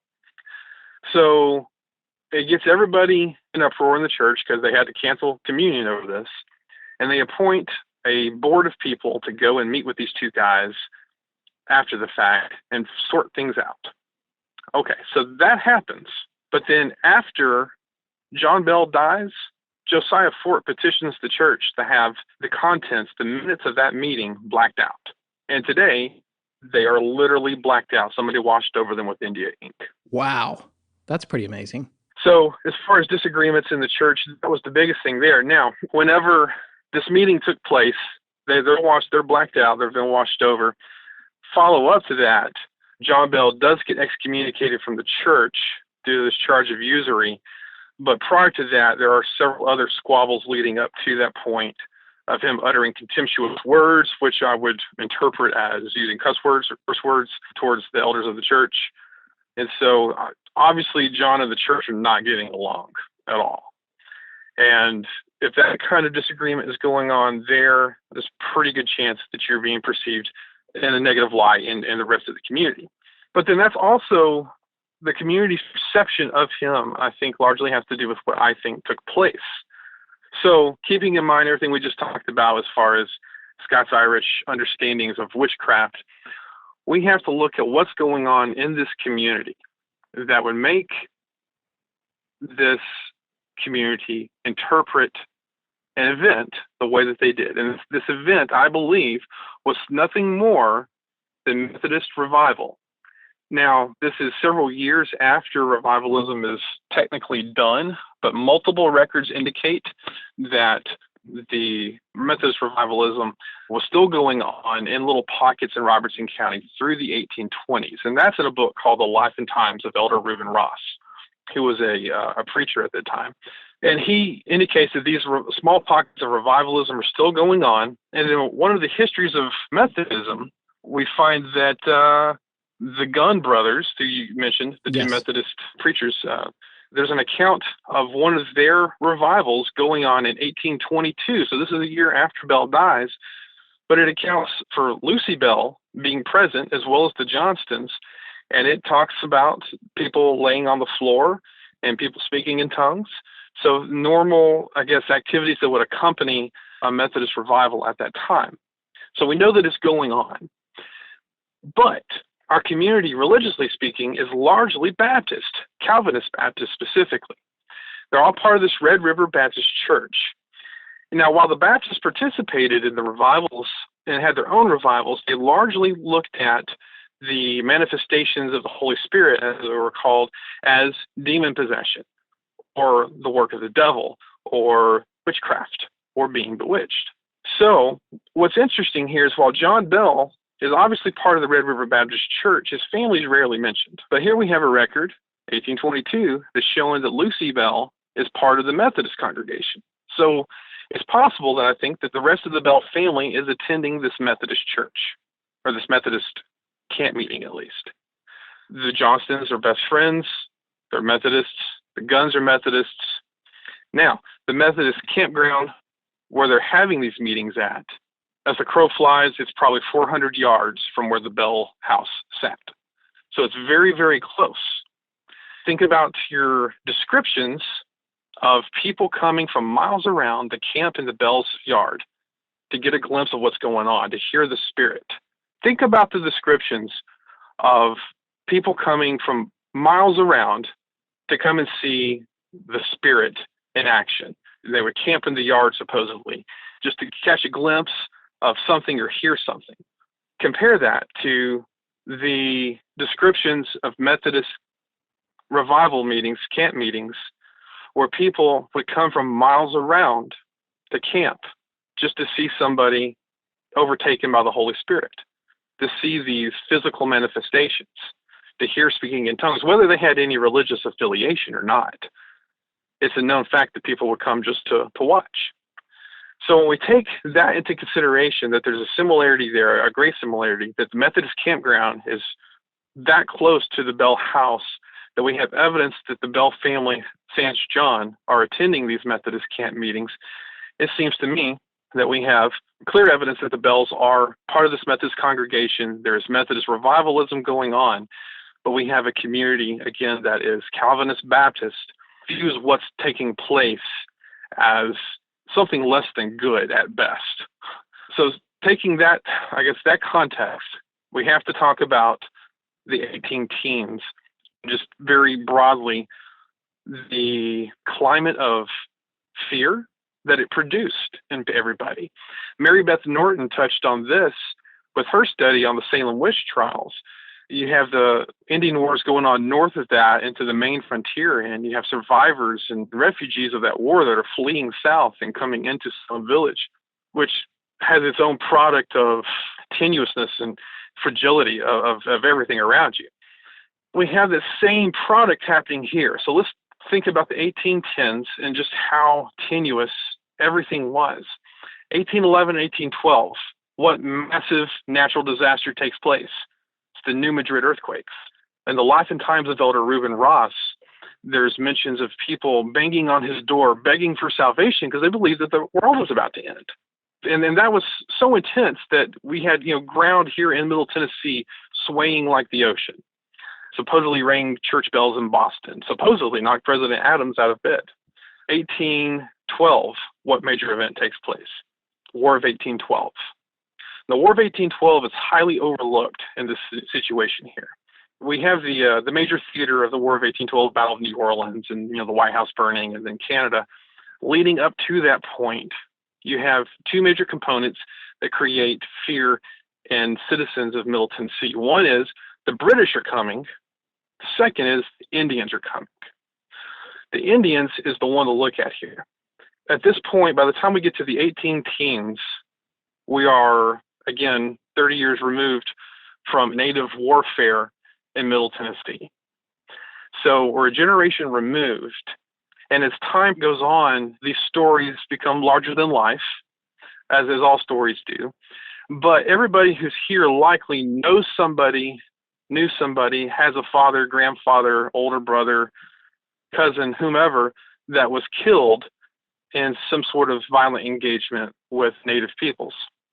Historian Peter Silver states in his book, Our Savage Neighbors, that the idea of anti-Indian sentiment is growing at an exponential level in the 18 teens. And so when we have Tennesseans to hear the report of the attack at Fort Mims in Alabama, they're beside themselves that the Indians are that close again. When the Red Stick Creek attack the settlements on the Duck River, which is just west of Nashville in Humphreys County, and kill several people and kidnap Martha Crawley and kidnap another family closer to Kentucky, I mean, this is literally at their back door. They haven't had to deal with this. And so people are beside themselves with the notion that the Indians are coming. And it's not helped at all by the media at the time, where they're reporting the Shawnee leader Tecumseh and his brother, the Prophet, or Tenskwatawa, are pushing for this pan-Indian alliance that are going to come and push the white people off of the continent. And so there's a lot of threat of violence. And this threat is so palpable at the time that there's a record that the entire Murray County militia, which is a couple counties south of Nashville, mobilized over a noise somebody heard in the woods. So people are on edge. So there's an edge of fear to everything, and on top of that, if you look at War of 1812 service records, nearly everybody between the ages of 18 and 50 in Robertson County is being deployed. They are part of the militia. Some become part of the regular army, but they're going into Alabama and fighting in the Creek War. Some of them wind up north in Canada, and some of them wind up at the Battle of New Orleans. Needless to say, the warfare in Alabama against the Creek, it would be stupid to say that these men were immune from the effects of PTSD. Right. And you have virtually every male of that age going into that service and then coming back. And so 1817, when the Bell story starts, the Bell Witch story starts, that's immediately after this return of all the Middle Tennessean soldiers. In the span of 10 years, we have a remarkable concentration of events that affect the frontier community like Robertson County tremendously, that puts them on edge. It puts them on a place of relying on their instinct, and their instinct as Scots-Irish descent and Calvinist Baptist is to say that right there that the Bell family is engaging in is witchcraft. All right, so here's my question for you. How does a park ranger know all this stuff? Well, in Tennessee, our state park rangers are required to have college degrees. And we're required to have college degrees in the area that our parks are focused in. And so while I'm over Dunbar Cave State Park, which is a natural area, I'm also over Port Royal State Park, which is a historic area. So my education is in Trans-Appalachian Frontier, early American history, Native American history. And so all of our rangers in Tennessee are specialists in some field. Some of them are biologists, some of them are foresters, some of them are outdoor recreators. We have all kinds of specializations, and that's kind of how we pick people that are finely tuned for specific sites across the state. But it's also it's a personal love and passion of mine. And so whether I worked in parks or not, I would be researching and writing and publishing. So That's so cool, man. Let me ask you this. How do you feel about that area in general? visiting this part of the state, I feel, is an experience in and of itself. Now, I'm partial to it. I live here. But working at the park for so many years, I've had people that will come in and invariably tell me some variation of, man, there's such an incredible feeling here. And I don't know how to explain that, just in that the sense of place that's present there in northern Robertson County, northern Montgomery County, is palpable, you know? It's almost tangible. It feels old. In fact, there's newspaper articles from the 1870s and 1880s that will refer to the Red River or Port Royal or the communities around there as ancient, and that they feel so much older than everything else around it. And it does kind of feel like you go back in time when you, especially this time of the year, and you're driving out some country road out that way, and there's the haze from the tobacco barns kind of covering the roads everywhere, and everything's quiet, and the leaves are starting to turn. It's beautiful, but it has a very pressing sense of there's been a lot of people here before you. David, thank you so much for your time. This has been a great interview. You're so welcome. Really, really appreciate it. I also can't thank you again enough for all the pictures and everything. And please mail me the get out of jail free card when I get busted smuggling beer into the next park I get caught in. So, all right. Dude, what is up with all the stretching? Well... Oh, I know what it is. You started your Beachbody on demand workouts. Why didn't you pick something that was easier? Didn't you pick something called Insanity? You know, they have beginner programs for couch potatoes like you. Yeah, thanks. Well, I'm not sitting on the couch. I'm sitting in an office chair all day, staring at a computer screen, researching freaky topics, and you forget just how little you're moving around when that's all you're doing. Honestly, though, I gotta say, I kind of like the soreness a little bit. I missed it. It reminds me of when I actually used to exercise regularly, which is kind of why I wanted to challenge myself. As strange as that sounds, I know exactly what you mean. I'm also doing a lot of sitting at a desk, and it's terrible for my back, not to mention my midsection. Well, that's what's great about an at-home fitness platform like Beachbody on demand. You can preview any of their workouts and find the one you like best because you can access over 600 of them. Last week, we mentioned some of their more popular programs they offer, and that you probably heard of, like Pio and Insanity, but there's also a lot of workouts that feature music you like and are more dance-focused, so it doesn't really feel like working out. Programs like Size, Country Heat, if you like country music, Hip Hop Abs, or Brazil Butt Lift. No, that's maybe one...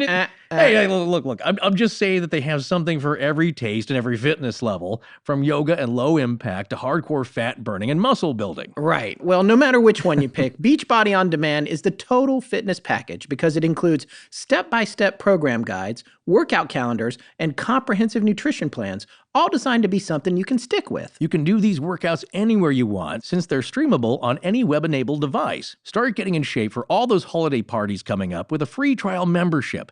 Just text the word LEGENDS to the number 303030, and you'll get full access to this entire platform for free. It's time to start looking and feeling better. So once again, to get unlimited access to the entire platform with a free trial membership, just text the word LEGENDS to the number 303030. Hi, I'm Scarlett, and you're listening to Astonishing Legends with Scott Philbrook and Forrest Burgess. Now back to the show. So, have you ever been camping in a national park and one of those evenings, it's like, we're getting a talk from Ranger so-and-so, and he's going to tell us all about the local history? Yeah. That's what you just got. Yes. Yeah, for free. You didn't have to go camping, you didn't have to get dirty or eat at a picnic table. Yeah. You might be, I don't know, right now. But he is so knowledgeable about the whole area. And he gave such an enlightening overview of the whole history, the political, social, religious mindset of the time, what was going on right then. So it really paints the broader picture, which was fascinating. There's a lot going on, and he makes some good points. Now, whether he personally believes in something supernatural going on, what we know from his comments before is that he's definitely experienced some things that were unexplainable, so he's open to it. But in this case, it's a much bigger, broader picture, as we've come to learn ourselves. And here's something that we couldn't get into the show because it's still developing, but Tess, our very own Tess, who runs the Astonishing Research Corps, had some differences of opinion with David about his view of possible explanations behind the Bell Witch scenario. And so we put the two of them together, and Tess came up with a series of questions for him, which he is in turn answering because they're having kind of a healthy debate about what's happening there and how it might compare to the Salem witch trials and that sort of thing, which she has a differing opinion on compared to him. She has studied Salem and extensively. So early colonial witchcraft and that history and legend, his connection with that to what was going on here, she has some differing opinions as far as like being a significantly different enough scenario going on than maybe he was alluding to. So that's going to be an interesting back and forth Q&A and rebuttal answer, that kind of thing. So, yeah, and we'll be publishing that in our newsletters for all our patrons when that debate gets played out and we get those answers back from David. But still, it was very good having him on. David, if you're listening, I just want to say thank you again for coming on the show. And some of the talking points that I thought were interesting that he mentioned was when he mentioned a little bit that things got a little crazier the closer you got to Adams in terms of people blaming things on the Bell Witch. And he was sort of saying, well, this is just, it's because it's part of the local zeitgeist. It's the cultural behavior that's going on there. And people are going to blame stuff on the Bell Witch like his cable TV guy. And yeah, that's interesting. But then the other thing about that I always wonder is, and you and I both wonder, and it's part of the reason we do the show, is the kernel of truth that's down there at the bottom. What if maybe things are going a little bit more wrong? Yeah. In Adams because the Bell Witch has an influence. And maybe it's something that's been around a long time and maybe there is something to it, or maybe people just think there is because that's what they want to blame things on. But what a lot of people say who've been to the area and know it well is that there's a palpable vibe and not necessarily spooky, just kind of mystical and spiritual maybe. As Ranger Britton says, it's been inhabited for a long, long time, and you can kind of feel the energy of the human lives there, and a lot of tragedy and a lot of misery, but just that heavy presence of something in the area going on. Now, that's certainly not exclusive to this area because a lot of people around the world say that. We have a lot of people from Scotland who claim that in different areas, that there's a presence there that you can feel in certain areas, and it's kind of magical. And there are places all over the world that, as we'd said before, are the thin places. Yeah. Where people there's a lot of stuff going on here. There's something magical about it. I think Adams, Tennessee just happens to be one of those. Yeah, I would agree with that. And I certainly agree with David's point of view because he grew up there and he lives there and he works there. He's living in his grandmother's house. I mean, he's part and parcel of that area. I think some of the other things that he said were really fascinating. I think it was interesting how he talked about the fact that John Bell was actually not necessarily all that rich.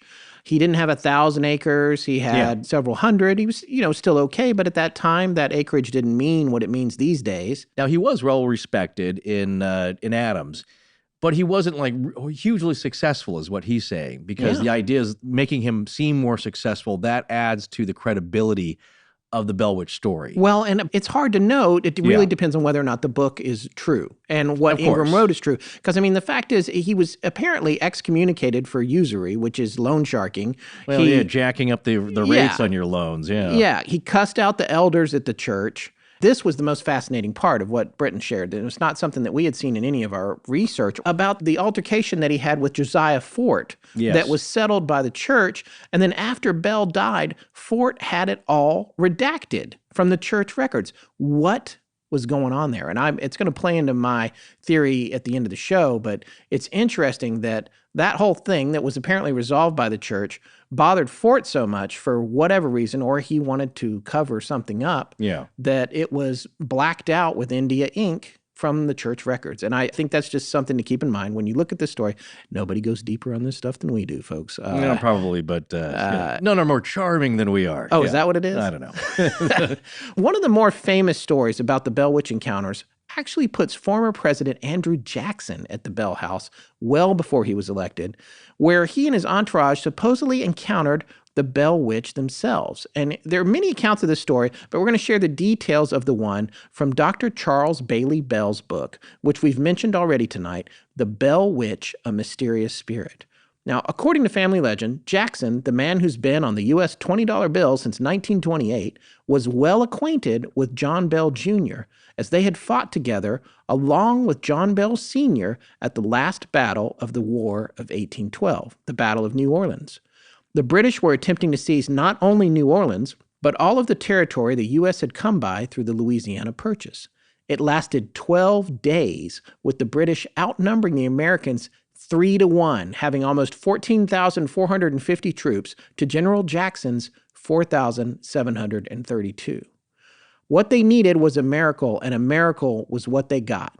The seemingly unbelievable victory was actually attributed to a real miracle that Jackson himself gave thanks for in person. You see, the Ursuline nuns and a large collection of the faithful had gathered in their convent's chapel in front of the statue of Our Lady of Prompt Succor, a depiction of the Virgin Mary. Quoting Wikipedia, under this Marian title, the Virgin Mary is designated as the principal patroness of Louisiana and the Archdiocese of New Orleans, dated from a 1928 papal bull from the Sacred Congregation of Rites. End quote. The nuns and the faithful prayed all night for New Orleans and the American forces, and in the morning, the Very Reverend William de Bourgh offered Mass on the altar where Our Lady of Prompt Succor had been placed. Mother Sainte Marie Olivier de Vezine vowed to have Thanksgiving Mass sung annually if the city was saved and the Americans won. At the exact time communion was given, a courier burst into the chapel to tell everyone there that the British had been defeated. Andrew Jackson actually went there in person to the convent, stating, quote, by the blessing of heaven, directing the valor of the troops under my command, one of the most brilliant victories in the annals of war was obtained, end quote. Wow, well, it's crazy how many times history could have turned on a dime. Yeah, imagine how different this country would be had that battle been lost. Yeah, but you know what? That happens quite a bit, especially in the Revolutionary War, which we were outnumbered and should have lost, but somehow we won that one. And it happened all throughout World War I and World War II. Strange happenings. I remember the story, and I don't have any citations of confirmation on this, but I'd heard a bomber that was out in the desert was looking for a German ammo dump or fuel dump, and they couldn't find it. Everything's very camouflaged. They had to turn back, and finally they just said, we have to get lighter. We have to drop some bombs. Drop the bombs, hit the ammo dump just by accident. Oh my gosh. You know, severely limiting the capabilities of the Germans in the North African desert. So yeah, strange things happen, especially in wartime. And here it's like this directly ties in because, again, it goes to the popularity of Andrew Jackson as a military hero, him being a major general at the time. And what it goes to, if you're looking at this as folklore, is that his visit adds a lot of credibility to the story. If you believe the visitation happened. Now, there's some skeptics that say there's no record of it, he never wrote of it, but we also found information that indicated that he did have land very nearby. And the other thing is that he fought with John Bell Sr. and John Bell Jr. at the Battle of New Orleans. Now, when you're looking at a battle like that, that's this miraculous battle. I mean, yes, there were over 4,000 soldiers there, but they defeated the British Army in the face of a 3-1 margin. It's a bonding experience, and it seems entirely plausible that John Sr. and John Jr. both did in fact know Jackson, and if he had land nearby, that the story of the famous Bell Witch certainly would have gotten back to him. And as a person who clearly believes in miracles, why wouldn't he want to go check that out? That's a good point, yeah. There's not much record of him actually being there, and of course some of the skeptics will say, well, look, he's a very well-known person at this time. His travels were very well documented. But what we're saying is that, yeah, it's not very well documented, if at all, but it's not impossible that he showed up. So take a listen to this. This is from page 87 of the Bell Witch Anthology from Dr. Charles Bailey Bell's book, The Bell Witch, A Mysterious Spirit.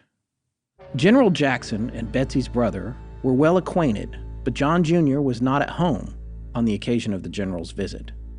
Knowing of the many visitors to the Bell home, General Jackson thought it would be better to camp, so his party had a wagon loaded with a tent and camping outfit, and they followed on horseback. When the wagon was a short distance from the Bell home, it suddenly stopped. The driver could not make his horses budge the wagon. All his yelling and whipping of the horses were of no avail. The team was simply unable to start the wagon. Not a wheel turned, although they were on level ground. The general examined the wagon and said there was no reason why the horses could not pull it. The driver again tried them without success.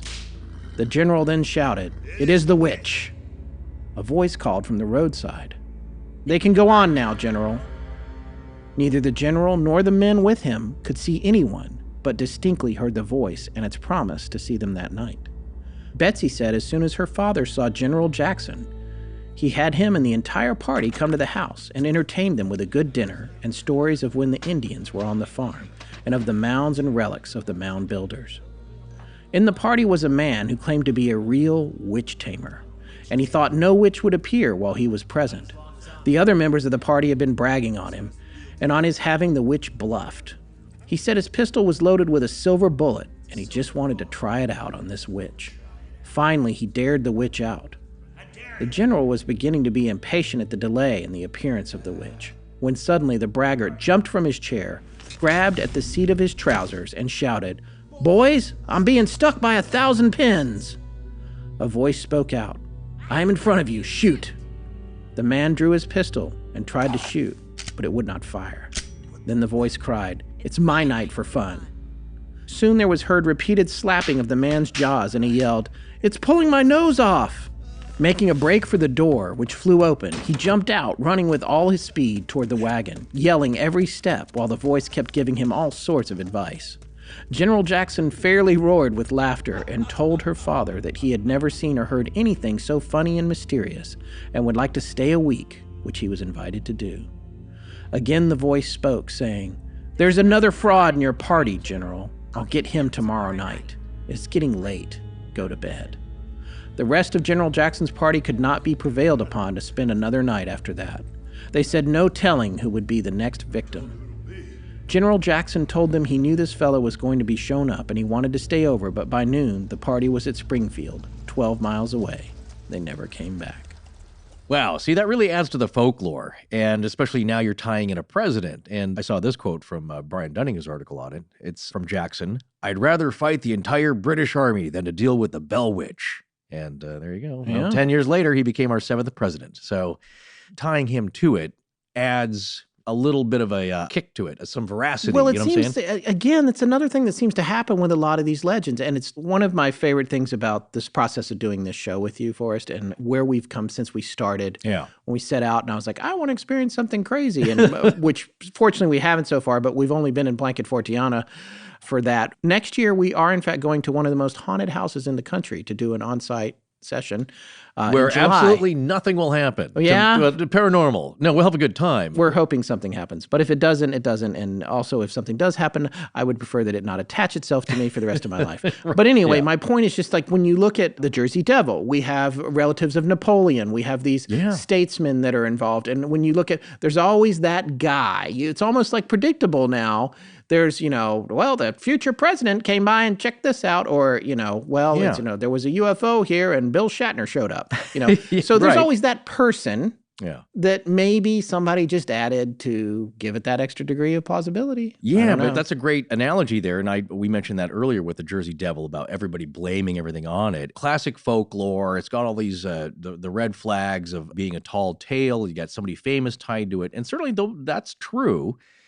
But is that a chicken and egg thing? That's just an element of some kernel of weird truth happening that then these elements naturally occur with a folkloric story like that, like the Jersey Devil. But what I can tell you is Andrew Jackson died in 1845, and this book was published in 1894. So it's not like he was going to dispute it. Right. Martin Ingram's book. Yeah. Again, there's other reports that, no, that was part of the family lore. So true. That was true. Part of the family oral tradition.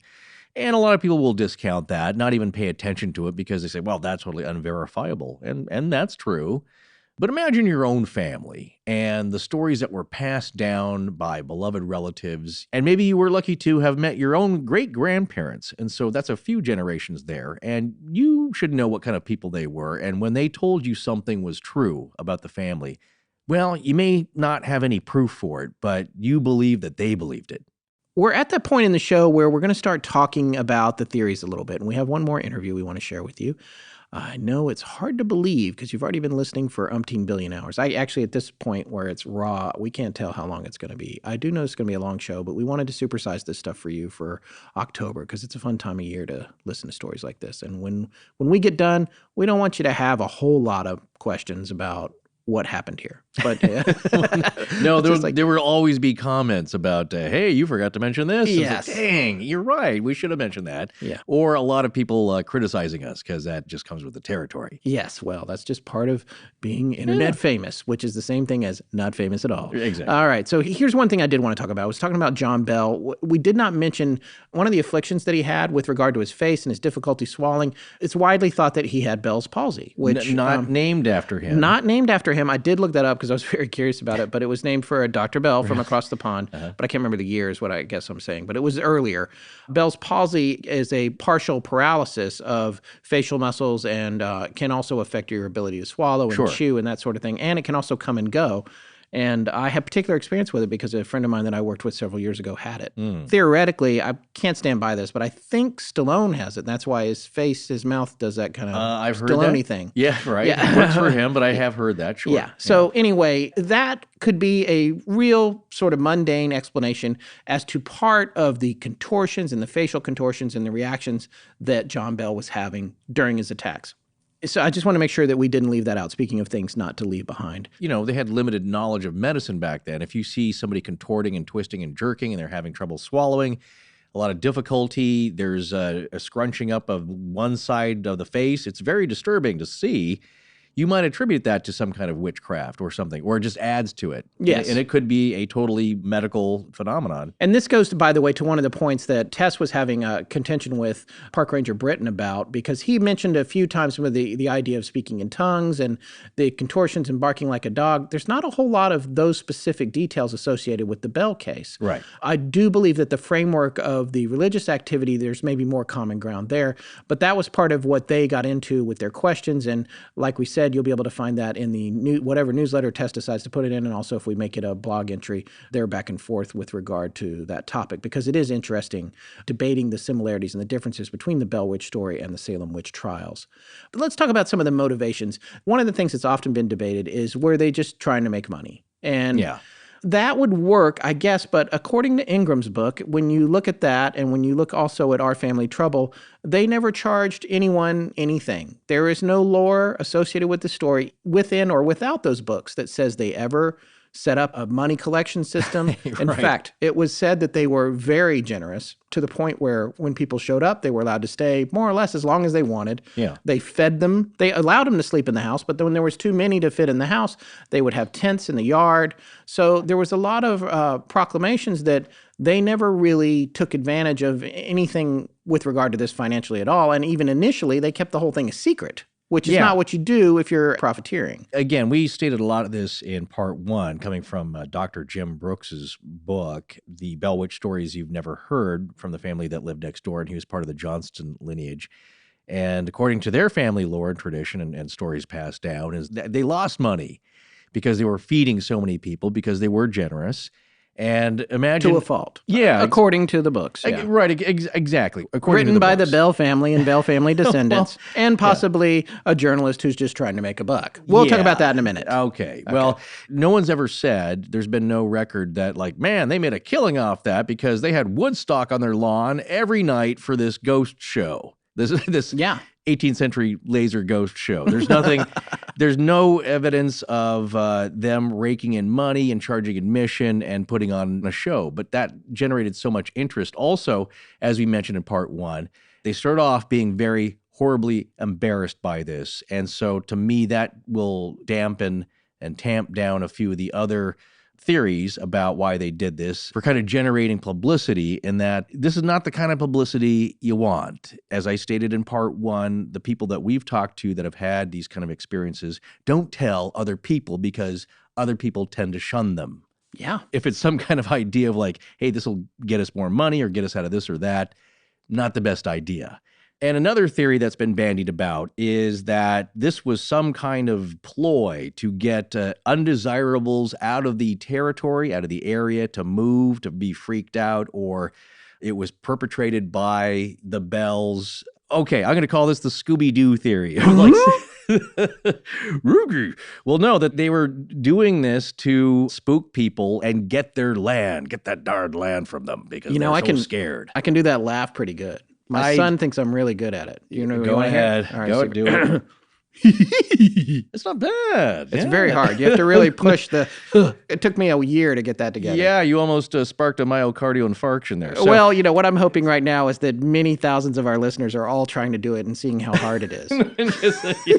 Yeah, that's what we want you to know. We really struggled the to Scooby-Doo laugh you. is, very difficult. I know it's silly, but the idea, though, is a real one as far as what was happening here in that, yeah, these are big plots of land, but as David Britton had mentioned, there's tons of land. Yeah. It's not like in the colonies where people are scratching and fighting for these little plots because it's so densely populated and they are struggling for food and they'd worn out the land so much. I'd learned that from the Great Courses Plus. Basically, they kept planting the land over and over that they'd have to keep moving. So that was a spur to go west. They'd overplanted with tobacco on all the coastal states and the colonies, that they'd worn it out. It needed to recover. So here, though, that kind of falls apart for me, that they were out to gain the land around them. It's like there's hundreds of acres for everybody. And another thing that he mentioned is like, that's a lot of land as we see it now.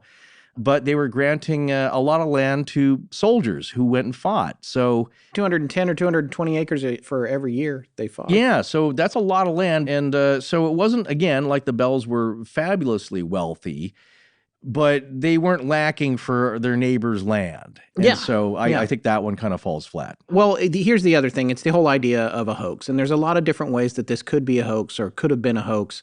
The thing that I think about when I consider whether or not it was a hoax, the first thing I think about is how complex the mythology is around it. This is going to lead us into a discussion about some of the skeptical viewpoints of this story. So I'm going to go ahead and say, I recognize if any skeptics are taking a look at the story, if I just say, well, the mythology is so complex, it must be real.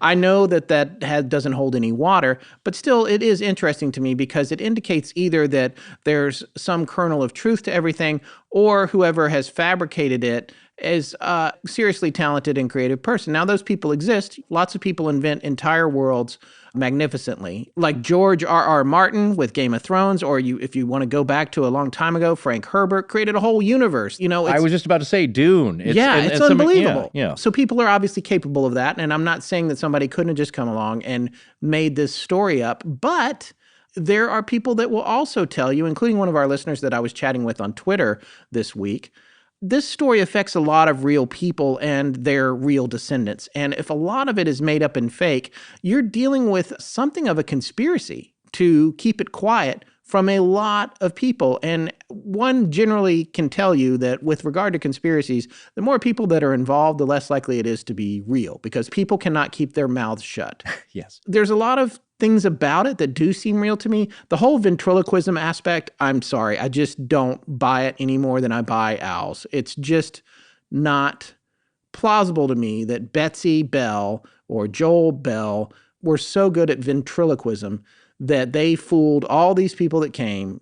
If you're believing the Ingram account as about all the people that came and all the people that investigated and that all of this actually happened, that a couple of kids are successfully throwing their voices and also beating the crap out of full-grown adults in the dark and able to move themselves back to their beds or wherever they were in the time it takes to light a candle. I just, maybe once, maybe twice, not over and over and over again. I just don't buy it. Well, it's absurd. No, well, of course, if you're going to cherry pick this, it's like, well, I don't think the slapping happened, but maybe the voice thing happened.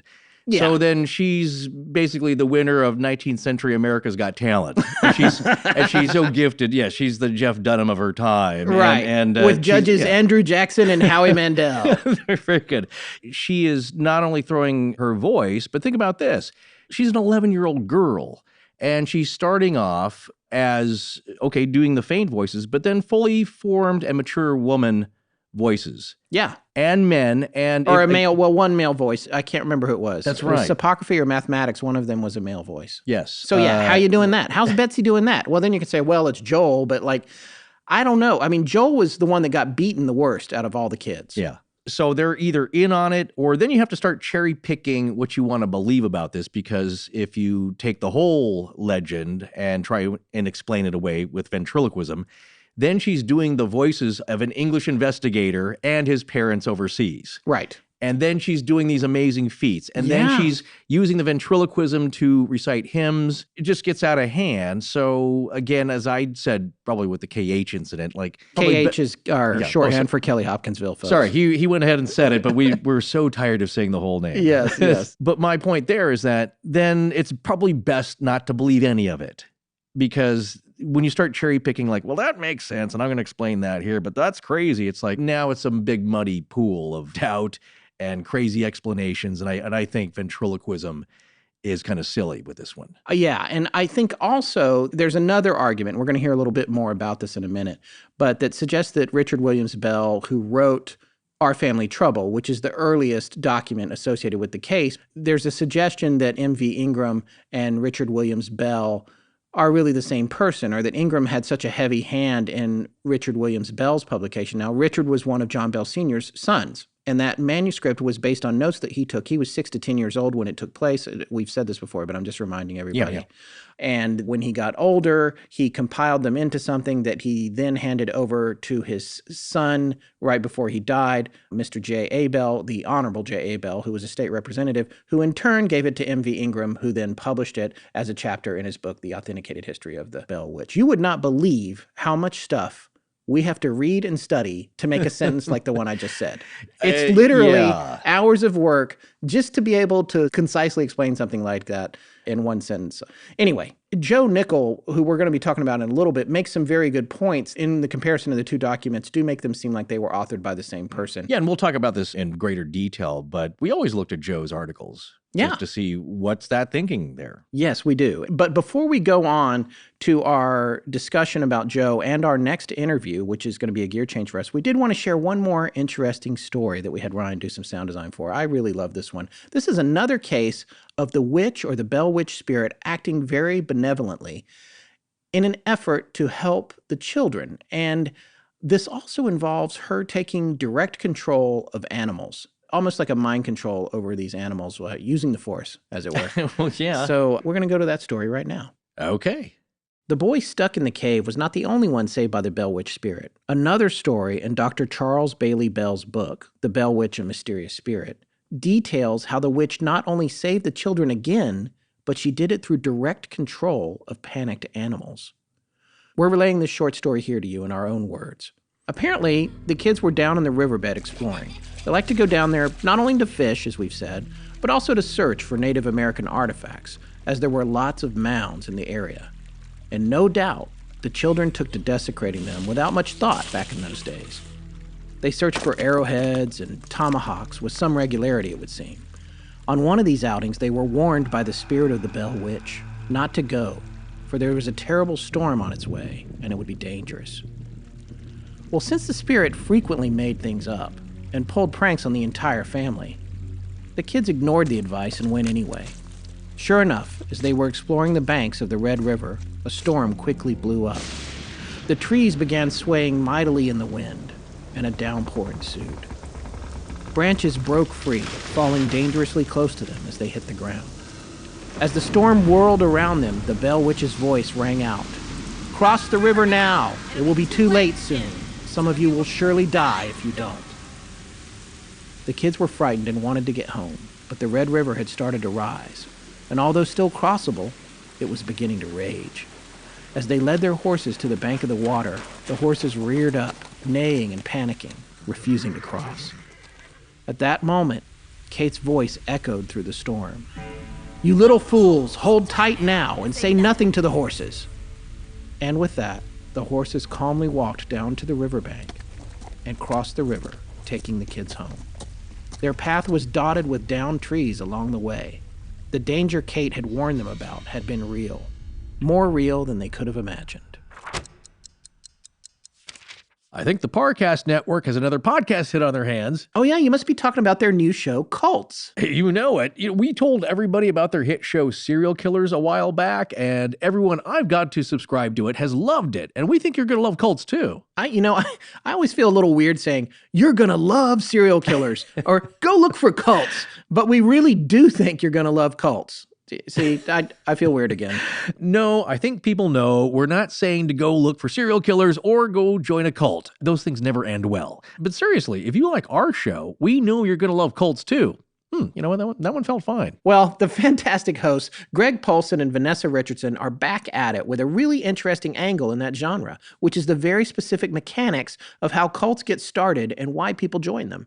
Just like us, they always really dive deep into the research with the evidence, the history, and especially the psychological profiles. Because what everyone wants to know is, what's behind all the mystery and manipulation? That's exactly what each episode of Cults tries to answer when they analyze the biographical profiles of the cult leaders and the people that let themselves be manipulated into committing horrible crimes. Not only that, you'll hear real audio clips from the cult leaders and their followers, and man, it is truly creepy and disturbing. And just like with our astonishing research core, the Cults team and researchers do a great job of digging up little-known facts about each cult and its history as they break down the stories. And right now, you can check out episodes about the Manson family and the Heaven's Gate cult. Oh, Heaven's Gate. It's a UFO cult. It's the best of both worlds. And I just listened to the Manson episodes. That one particularly interests me because I live close by to one of the crime scenes, so yeah. Well, with a new episode coming out every Tuesday, you can expect episodes on the People's Temple and many more. Visit Apple Podcasts, TuneIn, Spotify, Google Play, or wherever you listen to podcasts, and search for Cults. Again, that's CULTS. Or visit parcast.com/cults to start listening now. That's Parcast, PARCAST.com/cults to listen now. Forrest and Scott, thank you for supporting their sponsors. I'm Derek Smith. Now back to the show. All right. Well, believe it or not, and you probably don't believe it, we always do look for the skeptical argument in any subject we cover because we look at the way out wacko stuff and we look at the hardcore skeptical stuff. We try and find ourselves somewhere in the middle. And as usual, what we found is that a lot of them come from just a few people. And one of our favorites is Joe Nickel. Joe wrote up an examination of the folklore surrounding the Bell Witch for the publication Skeptical Inquirer for Joe's Investigative Files section, or you could say it's a column, numbered volume 38.1, and it's published February 2014 on the website for the Committee for Skeptical Inquiry, or CSI. We've talked about them before, of course, the last time being for the Kelly Hopkinsville case and how CSI is a program for the parent organization Center for Inquiry and how the Skeptical Inquirer is their official journal, and they shorten their name from, it used to be CSICOP. Yeah, we love that name too. Yes, CSICOP, or Committee for the Scientific Investigation of Claims of the Paranormal. The general summation of Joe's findings is that Martin V. Ingram's account from 1894 is most likely fictionalized or greatly embellished, and that if there was any actual poltergeist-like activity at the time, it was probably all due to Betsy Bell herself because it, quote, sounds suspiciously like an example of the poltergeist faking syndrome, in which someone, typically a child, causes the mischief, unquote. Yeah, a significant part of Joe's article examines the main written record we're all going off of, which again is Ingram's An Authenticated History of the Famous Bell Witch, published in 1894, and it's about 73 years after the death of John Bell Sr., and 48 years after the date of Richard Williams Bell's account, Our Family Trouble, supposedly written around 1846, which was contained within Ingram's book, sandwiched in there, as it said. Now, Joe has carefully analyzed both texts, looking for telling patterns or inconsistencies, and he believes he has found a couple of anachronisms, one being that in Ingram's presentation of Our Family Trouble, Richard Williams Bell's account is written in the context of modern spiritualism, supposedly in 1846. But according to Joe Nickel, modern spiritualism, quote, did not flourish until the decades after 1848 when the Fox sisters sparked new interest in supposed spirit communication, unquote. Another anachronism, or you could say it's something that is attributed to an earlier date but could not be possible because it didn't exist until a later date. Now, these are the references in the Bell narrative to the term private detectives, or the detective business. And it's another anachronism, according to Joe, because the term would not have been used in 1817 to 1821 in America, since it seems to have first originated in 1840 in England as an adjective. And the earliest known use of the word as a noun in America appears to be 1853. Joe also compared words, phrases, expressions, paragraph lengths, and literary allusions used by both Ingram and Richard Williams Bell, and has found enough similarities to make him suggest there is strong evidence that points to Ingram as the one who's the primary author of Bell's narrative, which was the first narrative.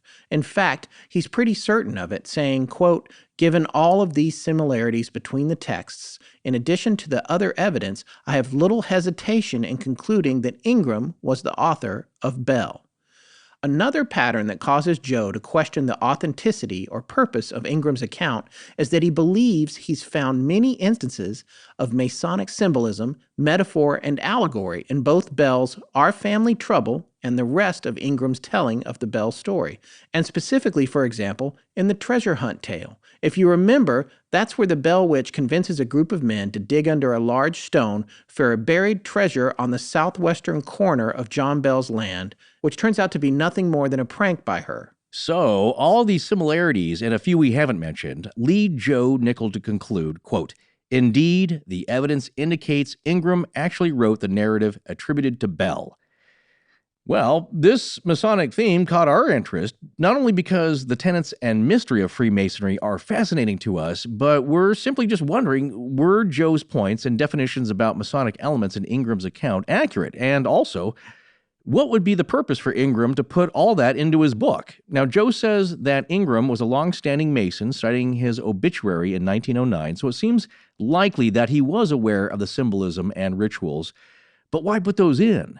So if you believe it was all fiction or folklore, as Joe says, I love that term, actually. There's folklore and then there's folklore. Yeah, it's pretty cool. Yeah, as Joe says, were the Masonic themes just a ghost story writing aid, or was he trying to embed tenets of Freemasonry into popular Southern folklore? And was any of it accurate? Well, it just so happens we could ask our friend of the show and resident Master Mason and Masonic historian, Mike Ramos. You actually heard Mike weigh in on our show before in a series that dealt a little with Freemasonry and Rosicrucianism, the Count of St. Germain. But before we go any further and get on with Mike's interview, we said it then and we'll say it again that Joe Nickell is one of our favorite paranormal investigators, and we have tremendous respect for him and his work. And the reason we usually look to him to see if he's covered a subject along with all of our other sources is that he represents some of the most well-researched, balanced, objective, clear-headed, and rational thinking from the skeptical side of the aisle. Perhaps too simply put, you could say that this field of the study of the paranormal and the supernatural is a giant argument about the unquantifiable or the imaginary. And maybe in some aspects that's right, but at the heart of it, it should be a civil, friendly discussion. And in discussions about often contentious ideas, sometimes those ideas are questioned. And that's all that's happening here. A lot of times we're mostly aligned with Joe's ideas, like with Kecksburg. And sometimes we have, let's say, alternative conclusions, as with Kelly Hopkinsville. So, when we asked Mike Ramos what he thought about Joe's hypotheses and the tie-ins with Masonry, it's only because we didn't know that much about it. It is, after all, a secret society. And finally, just as a reminder, Mike's statements are his alone and do not necessarily reflect those of Astonishing Legends. All right, so let's get to it. So I'm going to introduce Mike now for those of you who don't remember him from the Count of St. Germain. His full name is Michael Ramos, and he is a past master as well as a current sitting master. He is second principal in his Royal Arch chapter and is involved as an officer and member within the ancient and accepted Scottish Rite, Royal and Select Masters, Knights Templar, Allied Masonic degrees, Knight Masons, and various Masonic research organizations, with a personal primary focus on Masonic history, symbolism, and ritual. My name is Mike, and I am a Freemason in Northern California. I'm a past master, as well as being a member of many different appended and concordant bodies. Okay. Fair enough? Yeah, fair enough. And so you also have some expertise in the history of Masons as well, right? Yeah, a big portion of what I focus my time on is the history and symbolism, different currents within early Masonic practices, which if you can dial into the history and if you can dial into the currents and the interests of the men who helped formulate a standard for Freemasonry in the early 1700s, you actually have a far better idea of what they were thinking about, which then lends itself to greater depths regarding our symbolism in the institution. Okay, great. So are you familiar with the story of the Bell Witch? Yes and no, I guess. When I saw it was coming up on the podcast, that obviously sparked my interest. Then secondly, listening to part one, I went, wow, this is all new to me. Then all of a sudden, something about it seemed somewhat familiar, and then realized that I had watched a movie that was loosely based on the story. But as far as having a good grasp on it or prior knowledge, I would have to say no. All right, so in looking at this story, I guess one of the things that I wanted to talk to you about the most was we were going to take a look at some of the more famous skeptics or professional skeptics' points of view on the story.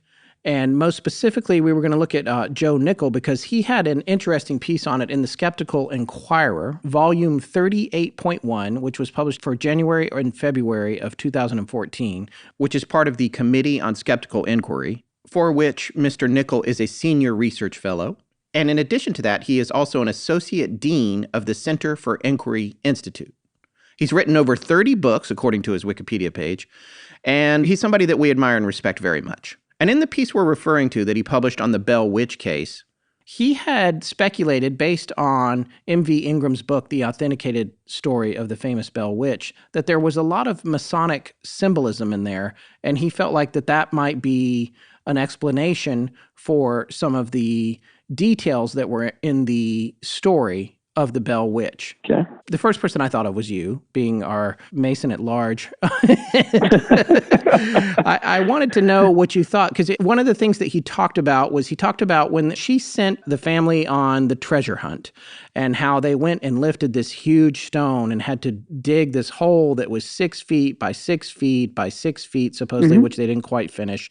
And then he went on to mention how that tied into Masonic symbolism. And then he goes on to speak about the idea that just before John Bell died, when they went out to separate the hogs and he was being attacked on the way to and from the house and his shoes were being torn off, that was symbolic as well. And I sent you the article that Nickell wrote, and I just wanted to ask you what your perception was of those details that he was extrapolating from the story and how they might relate to Freemasonry. Yeah, and I'm more than happy. I went through the article and I made small notes next to the sections of where Mr. Nickell's own opinion, he believed that he was pointing out Masonic symbolism. How do you feel about the connection that's made there between some of the tales that are told in this legend and a possible connection to Freemasonry? Well, to be honest with you, after I listened to part one thoroughly, and then I sat down with the article and I printed it out, and I started making just little tiny notes. If you and Forrest were to send this to me and say, Mike, if you have some time, can you read this article? And we just want to see if you can find any symbolism in it at all.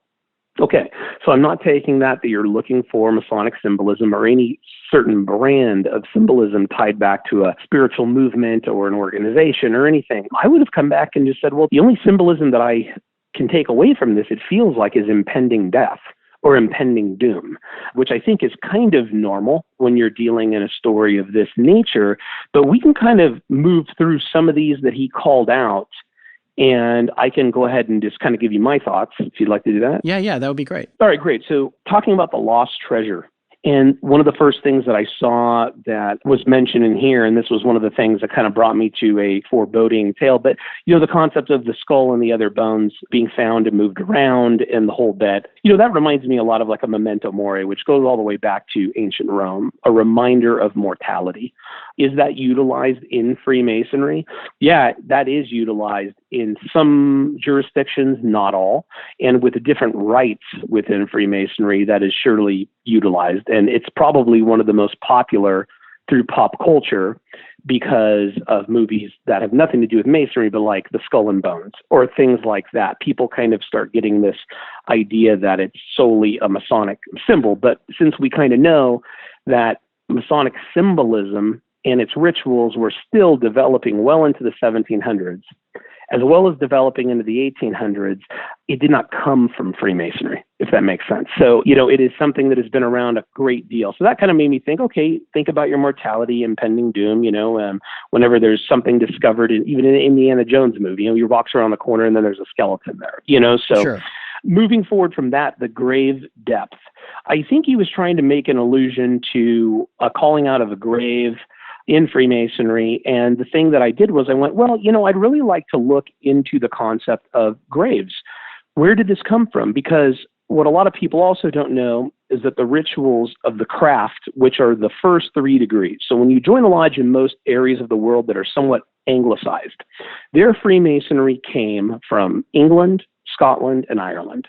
They're all close with little differences, but there's certain things that are all normal. And why I say that is because another thing people get caught on is this idea of 33rd degree Masons. Well, that is within a body called the Scottish Rite. So you could become a Mason, be initiated as an entered apprentice, passed to the degree of fellowcraft, and raised to the degree of master Mason, and never do anything else. That is it. You belong to a lodge. That's your entire Masonic experience. However, there are these other bodies which carry on the allegory a bit further or create new allegory altogether. And the 33rds and things like that we see on the TV or people call out, that's from an organization, the Ancient and Accepted Scottish Rite.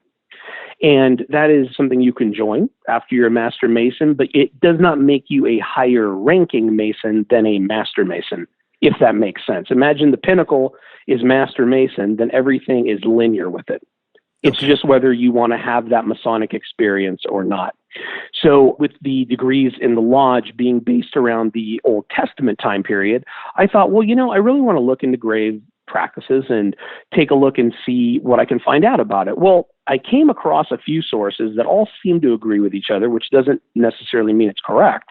But they were saying the concept of digging a grave 6 feet deep, number one, came about during the 1600s in a law that was enacted to bury plague victims. So it appears that concept does not necessarily lend itself to the old world. And what I mean by that is the biblical time period, so to speak. And, I didn't really see anything symbolic about this, to be honest with you. 6 feet square and nearly as many feet deep. It didn't really ring to me. And from Freemasonry, I'm happy to say that this term, 6 feet square and nearly as many feet deep, I've never come across that anything being described as such. Anything else on the grave? I'm not really seeing anything there. Yeah, that's kind of it. The connection was the stone and the lifting of the stone, and then also that the location of the grave was in the southwestern corner of John Bell's property, and that he was connecting some symbolism there as well. Okay, so the lifting of the stone, and this is where I kind of start having an issue with it. Yeah, masonry and stones. I personally don't see anything Masonic about lifting a stone and finding the grave. To my knowledge, there's just nothing I could really pull from on that.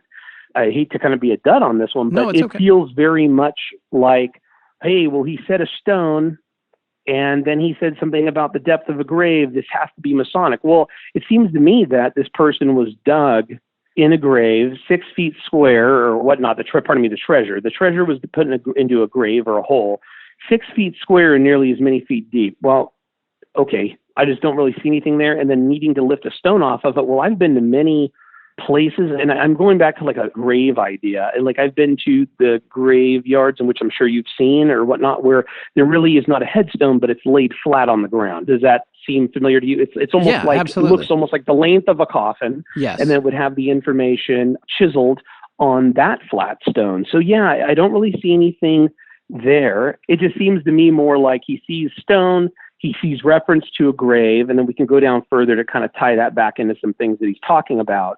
But yeah, nothing Masonic on that. Okay. Here's just little things that I'll pick out.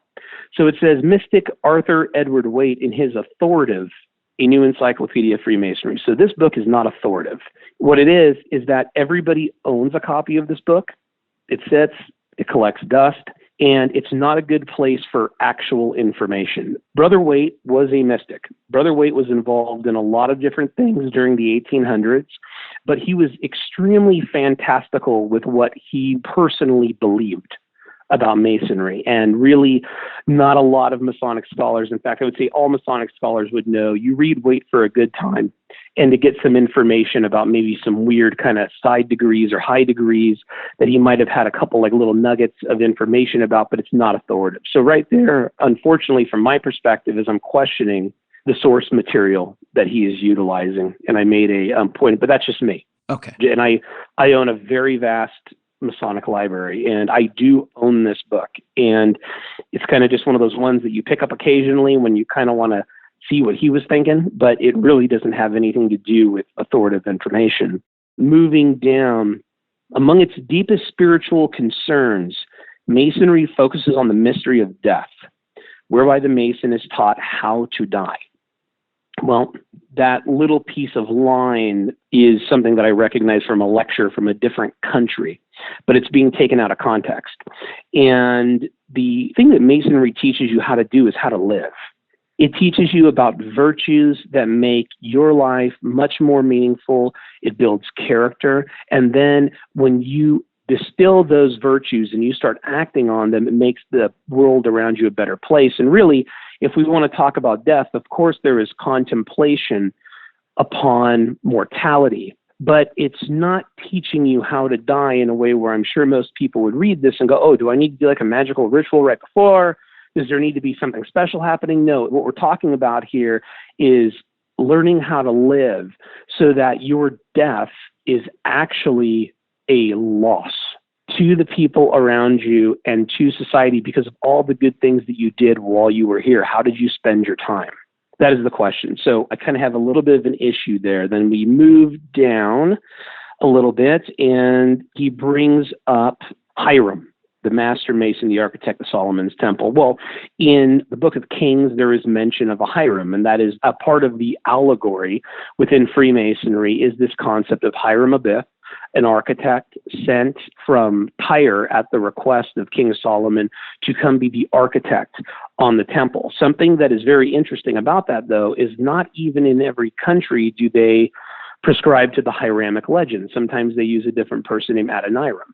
So the thing is that another concept of Freemasonry for people to understand is that I think there's this idea that every single place in the world, all the Masons are identical. Their rituals are identical. Their symbolism is identical. Everything they do is identical. There's nothing further from the truth. As I was saying, in most anglicized countries, you'll find Masonry being pretty much the same, except for some differences in different jurisdictions. But then if you go to places like Germany or South and Central America that work the Scottish Rite degrees from the first degree all the way out, different places, the symbolism, the teachings will be different.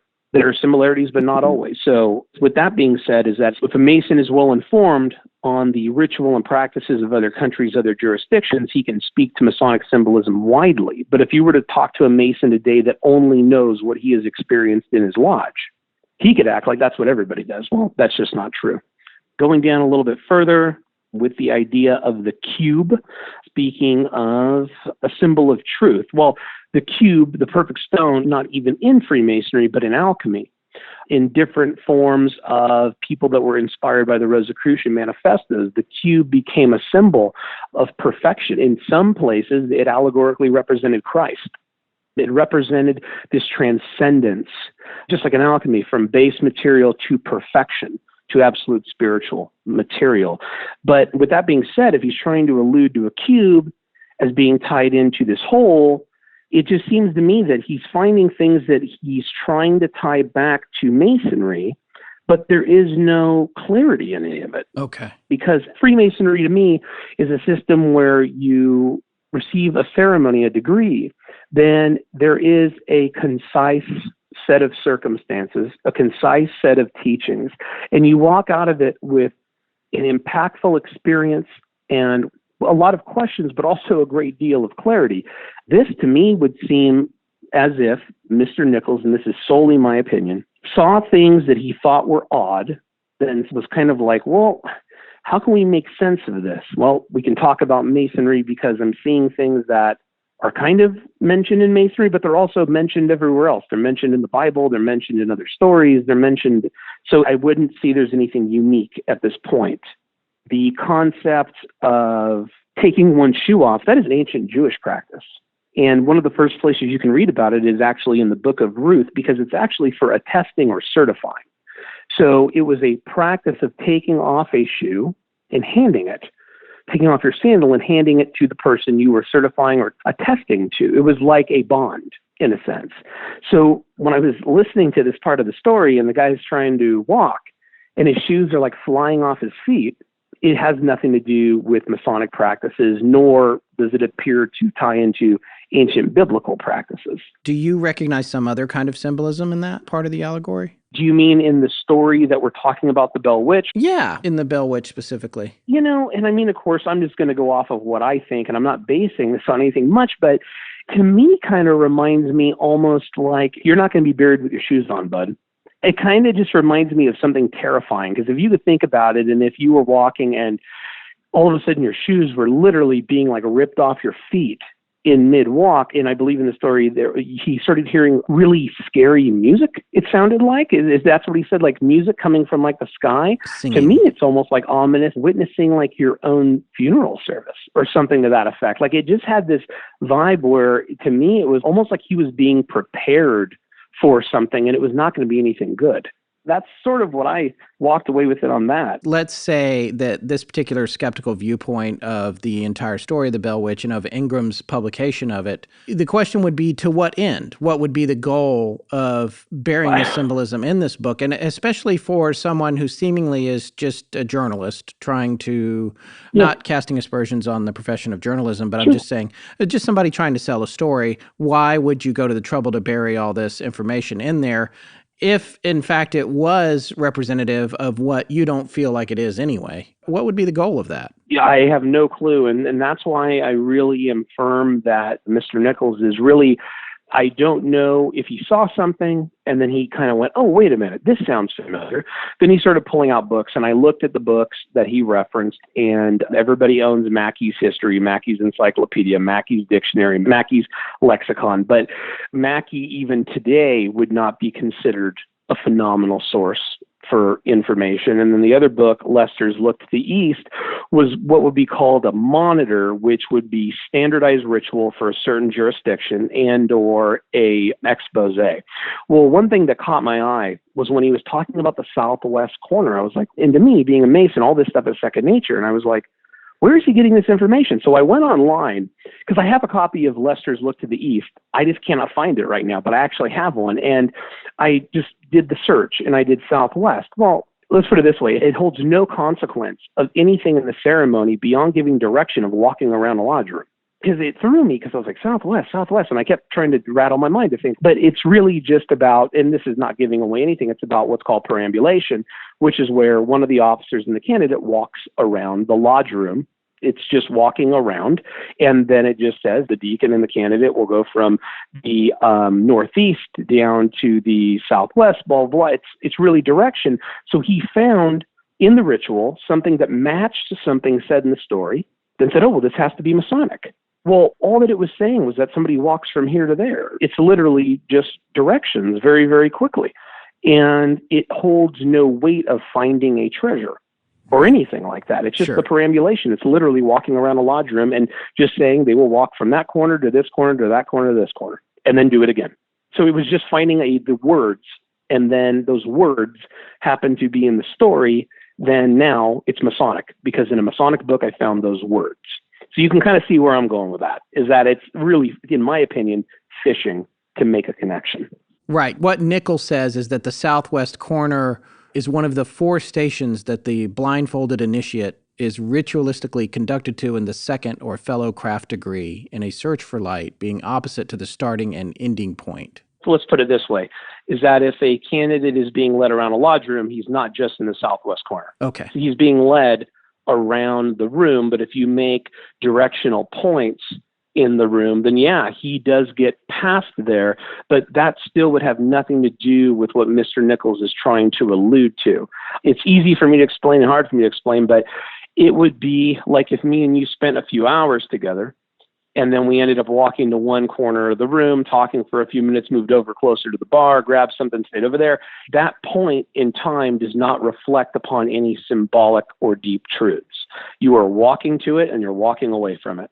And then you're moving back down around. So honestly, I mean, without going into Masonic ceremony, what I can promise you is that, yeah, at some point somebody has walked on that spot, then turns and keeps walking. It's not specifically a destination with any specific connotation, is what you're saying. No, oh, absolutely not. Okay. And, I really did try to go, well, how am I not thinking about anything particularly special happening at that moment? And there's just nothing. I went back through my stuff and I definitely searched through Lester's to see if it might have been.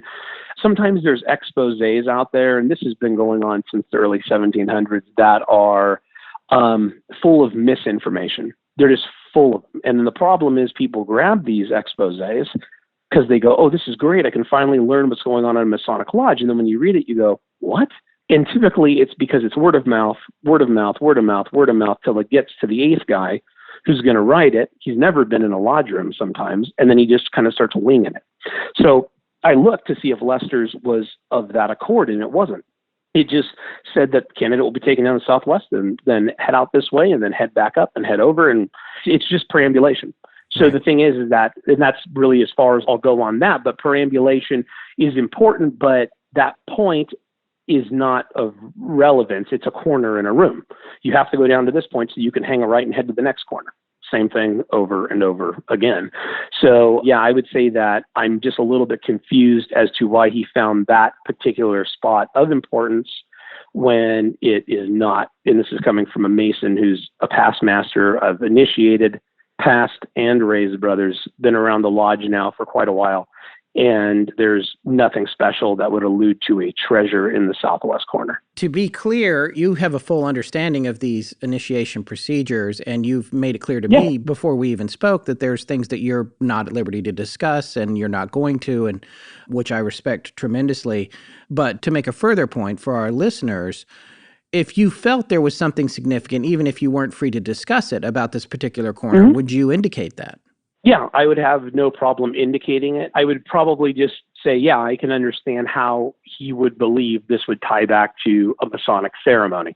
So that might be as far as I could go. Sure. And I would just respectfully leave it at that. But the thing is that I really did go through this, and beyond seeing things that are not just found in Freemasonry, but are also found in the Bible, that are also found in pretty much a lot of different institutions, I didn't see anything that I thought was of a great nature. To me, kind of like the situation with the shoes, that would be like me saying, well, hold on, Scott probably takes off his shoes before he goes to bed.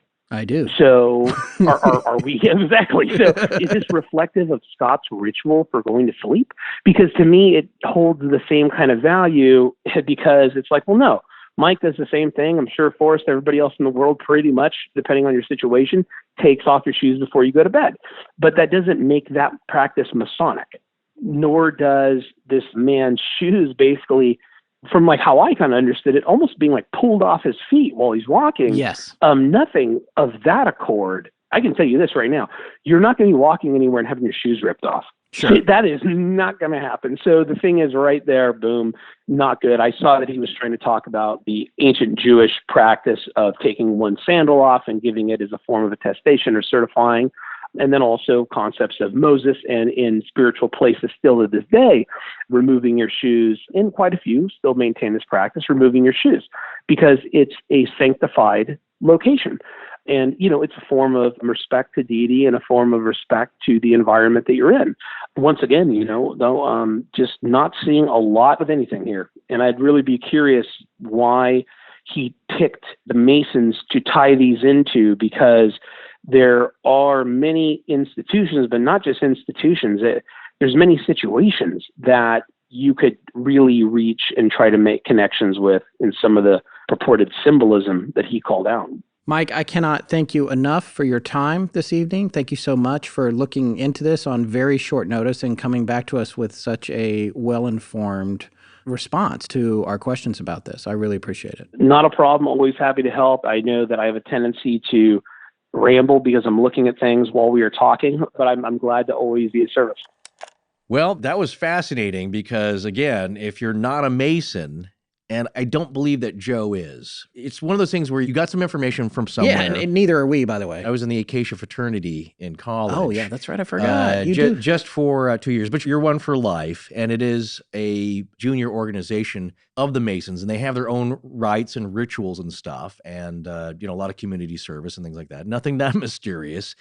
But you do study some of this, and I can say that some of that fits. And some of it is not, like I said, it's a lot of mystery put towards something that you're not a member of and don't really understand. So it was great seeing a viewpoint of somebody who really knows this stuff. By the way, we did want to point out that part of what we cut from this original interview was Mike did a really cool about 15 or 20-minute explanation of exactly what Freemasonry is and how it started and how it evolved into what it is today. And it's a very concise explanation of how it works and why things came to be the way they are. And our patrons who are at the $5 level and above on patreon.com will be able to listen to that full interview with Mike. We're going to be posting it concurrently with this episode. So you can go there if you want to get that extra bit of information and the full-length interview with him, just as we have also the full-length interview with Park Ranger David Britton there. Yeah, and the reason that Mike did that is to kind of clear up a lot of misconceptions and especially tamp down the conspiracy, like, you guys are out to run the world. Yeah.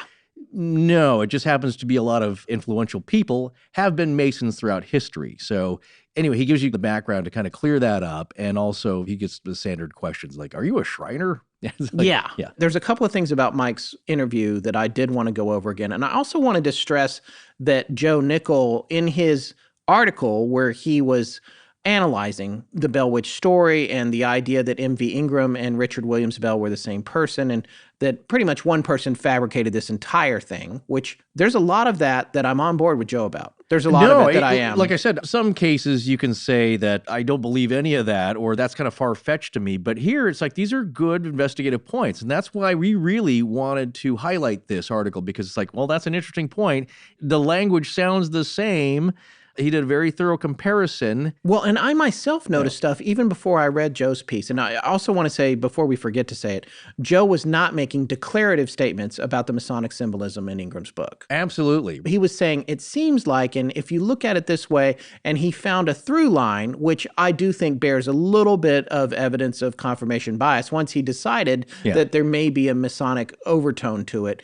But he never said, this was Masons. And that's the kind of thing that we're not on board with any more than we're saying this was definitely how this went down. The legend is 100% accurate. That's not what we're going to do either. And when we look to the skeptical arguments that we want to bring into the big picture, we look for people who aren't declaring that they've got it all figured out the other way either, because in a case like this that's so old and that has very little evidence, I don't think either side's going to figure it out definitively. No, there's nothing to really point to, but there's several things going on here. So as you heard in the interview, and what our little introduction hopefully pointed out with Joe's points, is that there's several ideas that Joe's putting forward here. One is, I think, a pretty solid case with the language being suspiciously similar to the two accounts, Ingram's and Bell's. So it makes you wonder, like, it's not definitive to me, but you think about it, because is Ingram taking some of Bell's language because it's an earlier document, or did he write the whole thing, or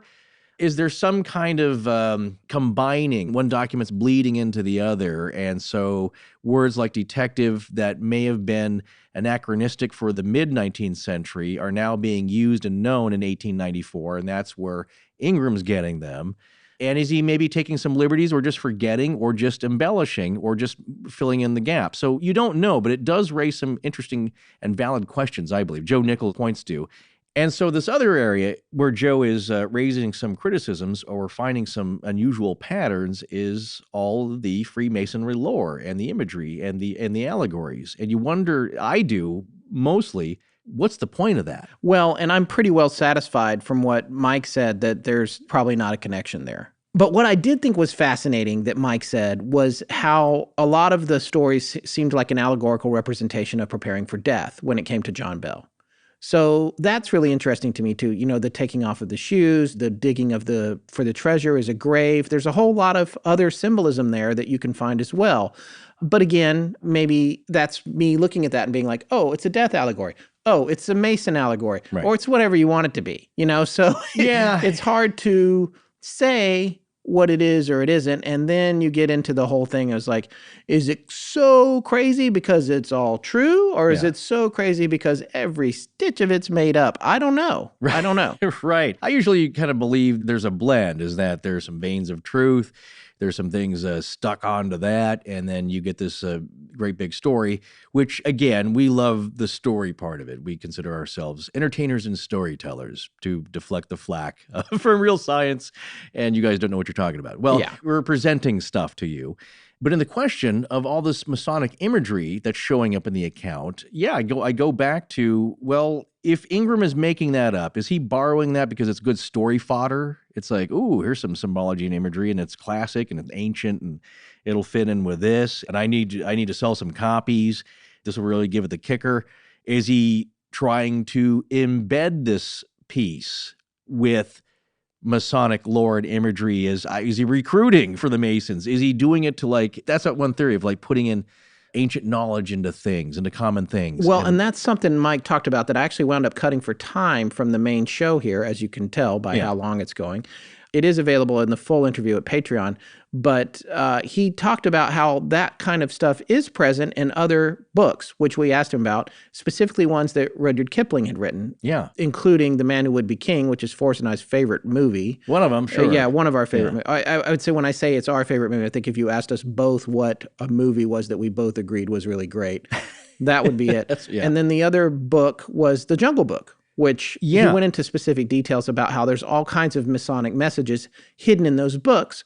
But Rudyard was a member of a lodge in Lahore where he was, I think, the master. And he was clearly, if you see the movie, The Man Who Would Be King, I have not read the book. I would love to read it. But if you see the movie, it's all baked into the movie, too. It's really fascinating stuff that he's clearly putting in there for entertainment and allegorical reasons, but also just because of the mystery of it is intriguing. Right. So the question you have to ask yourself is, was Ingram doing that in the story of the Bell Witch? And if he was, it seemed pretty clumsy, you know. Well, yes, he's not on the level of Rudyard Kipling, of course. The difference I see mainly is that Mike had pointed out that the Jungle Book, Mowgli is being accepted into kind of a lodge of jungle animals. And he's got to go through initiation and prove his worth, and they will teach him the secrets of survival in the jungle and protect him. And that's the allegory there. There was a scene like that in Finding Nemo, too, in the fish tank at the doctor's office. Exactly. These are the classic themes throughout history and of humankind, of aspiring to better yourself, being accepted, and living the right life, and not so much preparing for death, but preparing for life, to lead a decent life with great fellowship and getting along with the people who have the same ideals of higher morality. Which is your bond. Filth. Yes. It's not even necessarily anymore your profession. Your bond is your morality and your principles. And in fact, it behooves the organization to have people from all different professions. Right. And that's what we've said before, is that there's only one stipulation. You can be of any faith, of any skin color, any background. You just have to believe in a higher power. So let's start there. It's not that secretive. And once you get in there and you prove that you're serious about it and you want to learn, then you start to learn and become initiated and get indoctrinated into the lore. Now, here's my point about the difference. Kipling is writing fiction and great stories for children and adults. Ingram's account is supposed to be documentarian. It's supposed to be more like journalism, in that here I'm relaying this story because he's telling you that here's what went on. Not that I'm spinning a yarn out of my head and I've just stuck in some Masonic things. So again, to me, it's like, well, maybe you needed some good angles here, but if you're a decent newspaperman, you can make that stuff up. You don't need to resort to Masonic allegory. So the question still remains for me. Now, I think Joe would say that, well, that just points to him being the author of something fictional, that he's sticking these things in to kind of juice it up there. But I still wonder why. All right, so as we come around to wrapping this show up, believe it or not, after all this time, we hope you're enjoying your October with us, we're going to talk a little bit about our theories, and not too long, don't worry, and then we're going to take you out of the Bell Witch because there's not a whole lot left to say about her. We've wrung it dry, or if you're a videographer, you call it spraying the room. Yeah. You've captured every possible image in the location. Continuing the theories, I'm going to talk a little bit about one of the bigger sort of subversive theories was the idea that Betsy Bell was being abused somehow. Right. And I find this theory completely plausible. There was an interesting piece that Marissa dug up in the Astonishing Research Corps that explains why this might be the case here. And when you first think about conveying abuse, and you think about even how they do it today, and hopefully it's not something you've ever had to deal with or had a loved one had to deal with, especially children. You know, it's almost a cliche now. They take you into the room and the kid has the little doll and where did this happen, X, Y, and Z happen. And it's horrible, but the reason they're doing that is because you have to dissociate to convey the details because it's so hard to talk about it directly.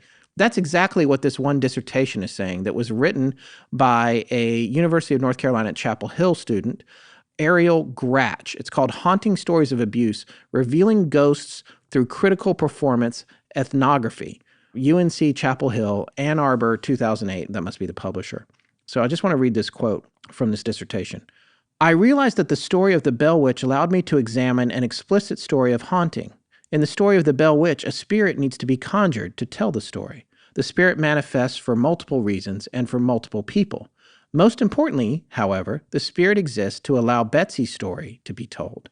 Stories of intimate abuse are difficult to understand, particularly because of the incredibly complex relationship between the perpetrator of abuse and the person who is abused. In this paper, I argue that certain ghosts are conjured, which both allow and inhibit stories of abuse to be told and heard. In this paper, I use the words witch, spirit, and ghost interchangeably. They all serve a similar purpose as a trope of haunting, as a trace of the past, as a tool for explaining and making sense out of the incommunicable and nonsensical. I argue that it is easier to believe and to understand a supernatural agent causing harm than it is to believe a family member or loved one causing harm.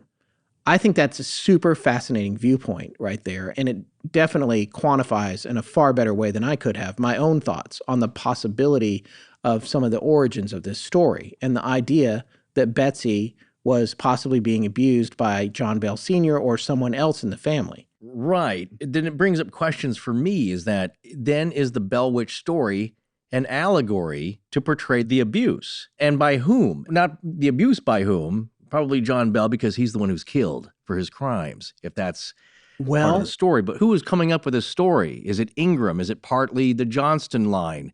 Or is it coming down from Richard Williams Bell? Well, you know, there was a story that we don't have a lot of details on, but it came up in the research. I cannot remember where I came across it or somebody in the Astonishing Research Corps came across it, but it suggested that John Bell was murdered by a slave who knew that Betsy was being abused by another member of the family and knew that John Bell Sr. knew it, and he was doing nothing about it. Mm-hmm. Allegedly. I need to use the word allegedly here. Yeah, I did look up today. I did look it up. There is no such thing as slander or libel for people that are deceased. But we don't have a whole lot of information here. We're just speculating, and I want to be really clear about that before. I'm not trying to cast aspersions on this family. Obviously has many living descendants. And absolutely. Just making blind speculation of the origin of a legend here. Right. And that's why I was hesitant to jump to that with the case of Annalisa Michel, is that these people are still living and you're accusing them of the most horrible crimes. Their ancestors in this case. But, you know, when it comes down to my personal theory on the possibilities for this story, and I don't have one nailed down any more than any skeptical person should be able to say, this absolutely is not what happened. This is all hoaxed or whatever. We just never like the certainty of people coming out and saying, this is what happened. Yeah. Because hopefully you've never heard that from us. Yeah. We'll never say that this is absolutely what happened. We'll say stuff is unlikely, or we believe this. I did say I was pretty sure that Amelia died on Saipan.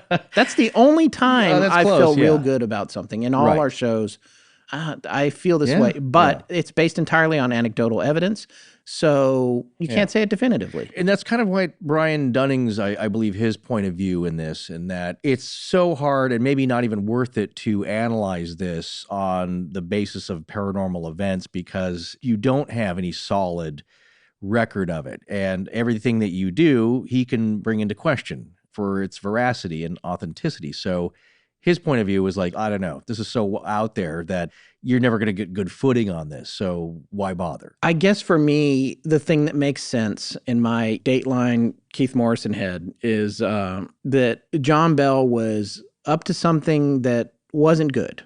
And there's a lot of possibilities for what that not good thing could have been. Yeah. It could have simply been a religious argument. If you listen to what David Britton said, a difference between perceptions between the Baptists and the Methodists, and one part of the family going one way, the other part being related to his excommunication. The fact that Josiah Fort had that conflict blacked out of the church minutes, what was that about? Could that have been an embarrassing case of physical abuse of someone else? Or some other kind of cover-up? It's literally a cover-up. They put India Inc. and covered up whatever happened. Yeah, whatever the argument was about. Whatever that argument was about. Or do you go back to situations with Kate Batts? Or do you go back to the rumor, and it's just a rumor, that he killed an overseer at his farm in North Carolina? Right. All of these things could be connected. Or maybe he was allowing some kind of abuse to happen to his children, or maybe he was perpetrating abuse to his children. Any of these cases could be true. But what I'm saying is, like, I think there's some seed of something there, and I think he was murdered, and that explains the poison that was brought and blamed on the Bell Witch, that they found the vial, and the Bell Witch confessed to giving it to him, because how do you arrest a spirit? You can't. How do you hold this thing accountable? Right. So they say that the witch gave the poison, he dies, and then this story is made up to protect whoever killed him because they felt that his death was justified. And it was more important to protect the future of whoever perpetrated the murder than it was to solve the crime of the murder, because the murder was in fact covering up another crime that was much worse. So that is a little bit of my theory. And then I think what happened possibly is that the story took on a life of its own. It became mythical and allegorical. And then we have this journalist who comes along. He's interested in the story. It's a famous story. He's a journalist. He makes money selling words. He takes all this history that was essentially made to be a cover-up and bakes it into this big thing and manages to sell a fair amount of books on it. And the family doesn't push back on it, because if they do, they might reveal that something much worse happened than a spirit becoming obsessed with murdering this man. And I think that the complex mythology comes out of Ingram's development of the idea into a story, and I think he got to work in a lot of his own messages, and messages from the time period, and messages that were appropriate for the late 1800s, and make it all into something that would sell books. Well, I think those are all possibilities. Yeah. It's just looking at the big picture. That's the crazy thing about us doing this. We come in here.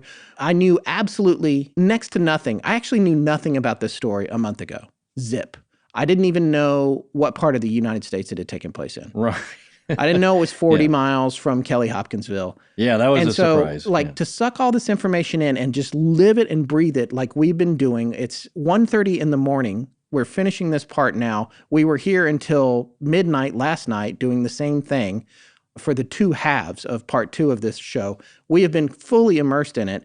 And on the backside of it, as we're about to walk away from it, and I'm going to close all these tabs and forget all of this in about 3 weeks. It's like I said, we're temporary experts. I'm walking away from it. The feeling that I have is essentially what I just said. I feel like that is an amorphous possibility, but I don't really know. There's a lot of things you can't explain. Well, that would be your second half of the whole Dateline program. Well, and then this is the rest of the story. There was also Paul Harvey on there. So, I mean, sure, that could be a feasible through line of what happened, because you're adding some real life elements with a layer of, not the Scooby-Doo thing, but a layer of real possible physical real world things, and a covered over a thin veil of the paranormal to give it some spookiness, and it's just like you can't arrest a ghost.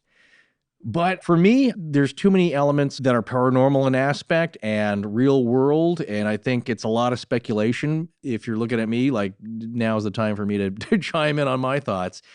If you're trying to cherry pick stuff and you look at the rules, it may be the only time that some kind of demonic entity like this has directly murdered somebody or have claimed to, like, yes, I gave him the poison. Like, would you just drop it into his gruel, or what happened there? See, that's another X mark against it. It broke one of your rules. No, again, there's no certainty to my rules. They're not my rules. In my mind, there are. They're not my rules. Don't attribute those to me. Yeah. I'm just noticing patterns, and maybe that does not fit the pattern, but you don't know what this thing is.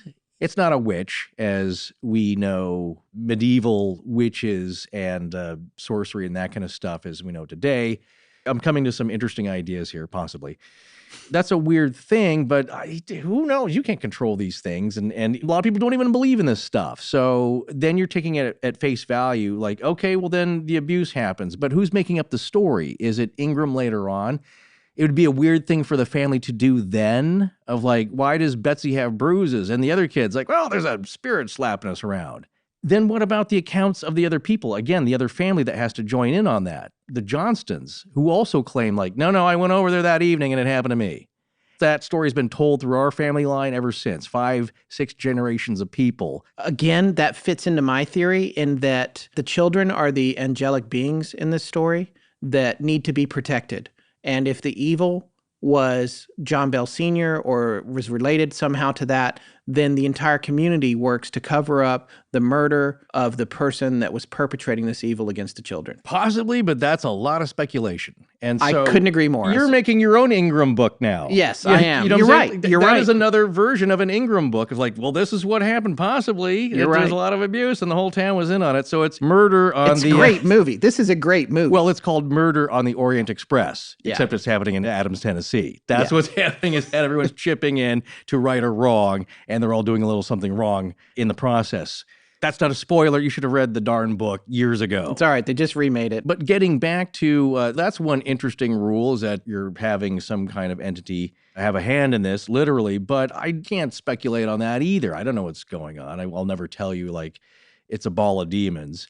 But if you're going to go there, it sounds like a ball of demons wrapped up as Kate, and certainly there's 4 names, which are very interesting and inventive. But what is this thing? Okay, then you're going down the road of, it's the Gospel of Mark, chapter 5, verse 9. For Jesus had already declared, "Come out of this man, you unclean spirit. What is your name?" Jesus asked. "My name is Legion," he replied, "for we are many." That's the verse, in that you have a ball of something, bad demons. In this case, they're not all bad, but it's like a multiple personality kind of demon where it's just like, I want to help the kids. Like, I want to slap this guy. It's all over the place. So it's kind of crazy, but none of this makes sense. There's no, like I said, there's no rules like, well, how does anybody know, really? I mean, you may be a demonologist and you can see patterns. Like we said, this fits those patterns. The trickster element, intelligence, wanting to mess with us, predicting the future, all those kind of things. Yeah, that ties in with that. And it's also often mentioned that this ties in with the idea of the jinn, the D-J-I-N-N or J-I-N-N, which is where we get the term genie. And that is a Middle Eastern demonic spirit that you don't want to mess with. It's not a Disney fun character that gives you wishes. So, and then we had somebody write into us recently saying that you guys mentioned Mark 5:9 before, and they go to a Christian college, and the attitude is that that's kind of more of a metaphor, and that the pigs are the Roman soldiers and this and that. And it's like, well, are you saying that none of it's true now? Nothing in the New Testament is true. Or is it a combination? Is it based on a real thing that also has some allegory and some teaching moments to it? Who knows? Again, everybody's got an opinion. What's interesting I found that comes up with Joe Nichols' argument is that he was saying, it's like, if there is any real poltergeist activity, then it's possibly the poltergeist faking syndrome that is exhibited a lot of times with young girls. Yes. Around that time of puberty, your emotions are way up and there's a lot of energy.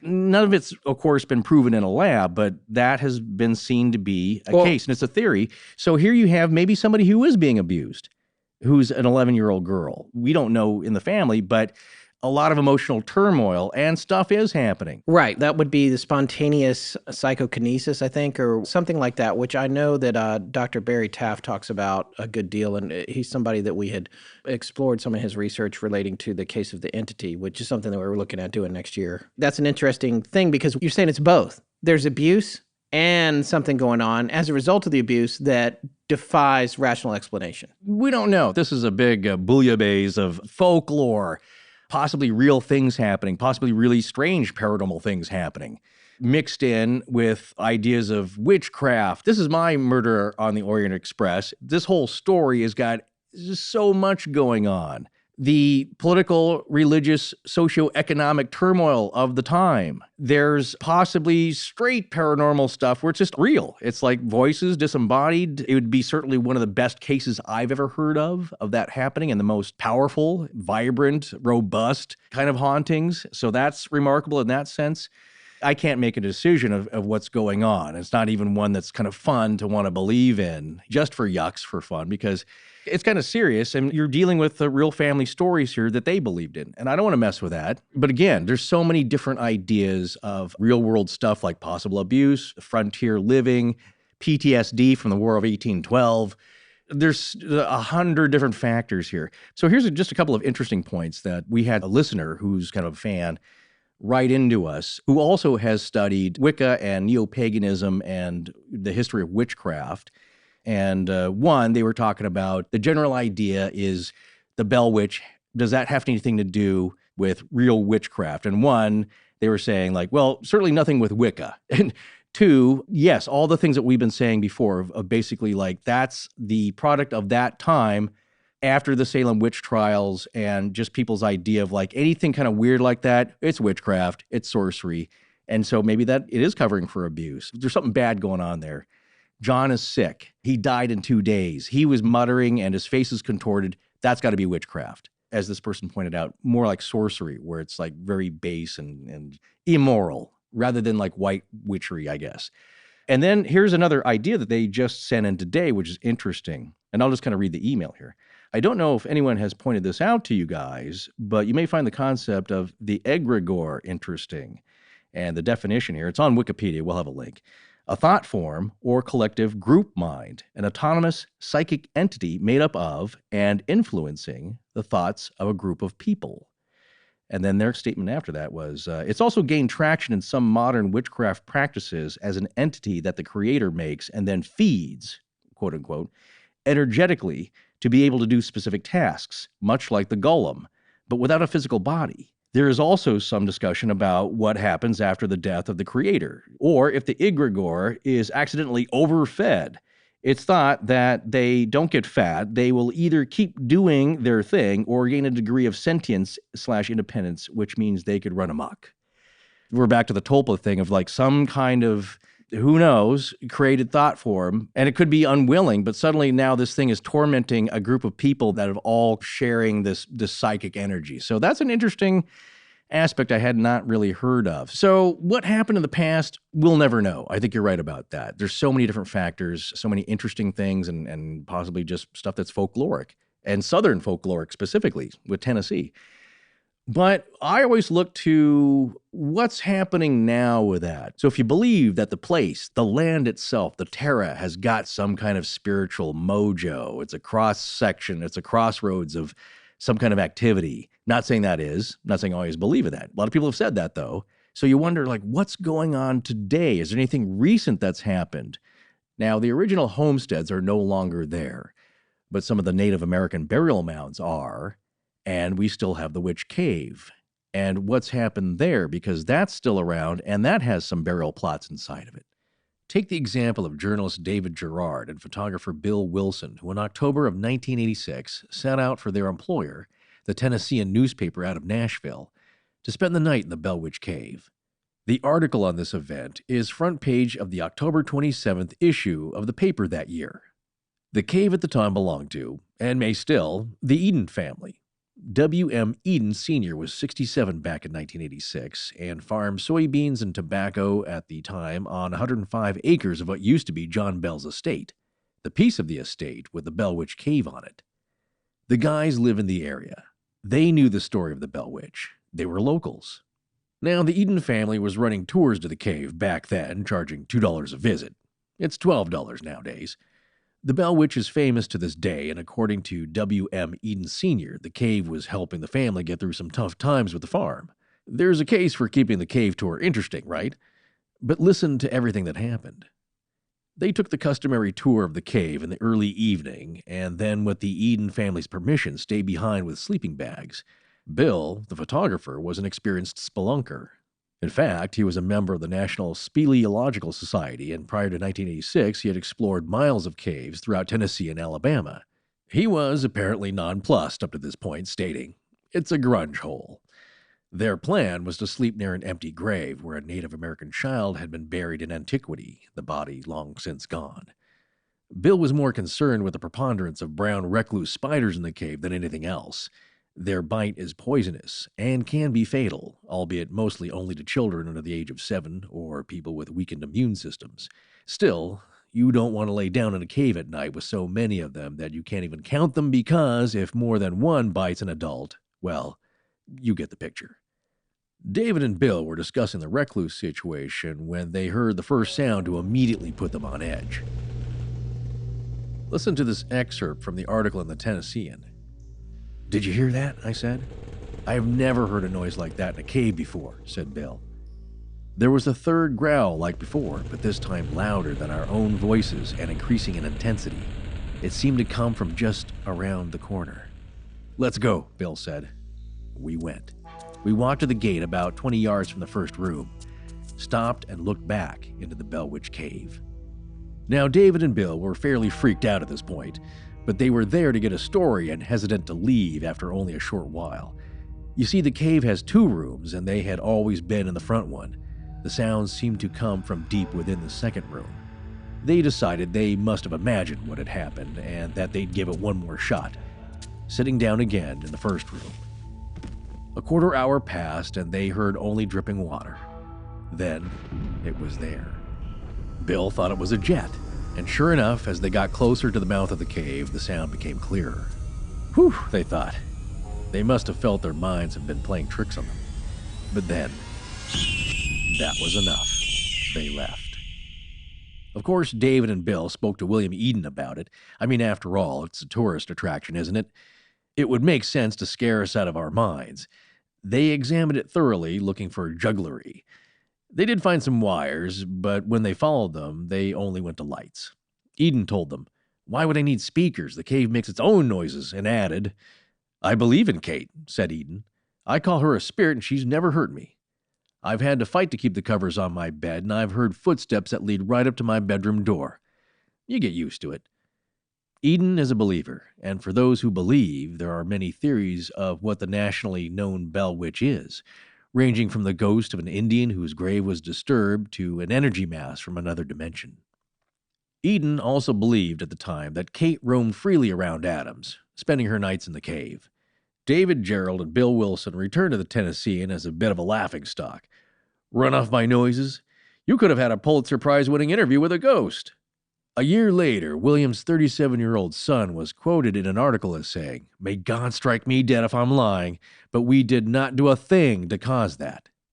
Whatever the Bell Witch was back then, and has ceased to be, or continues to be in the ethers, somewhere beyond the veil of our reality, whether it was a terrifying case of demonic meddling or simply Southern family folklore, she, or it, had become very real in one sense.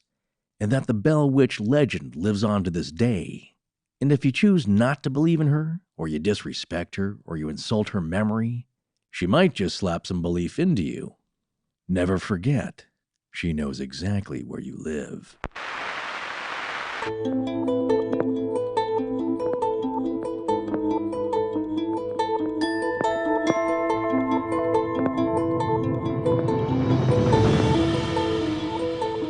That's going to wrap up our series on the Bell Witch. We'll be back next week with our 2-part Halloween special on, well, let's just say the Bell Witch was just a warm-up.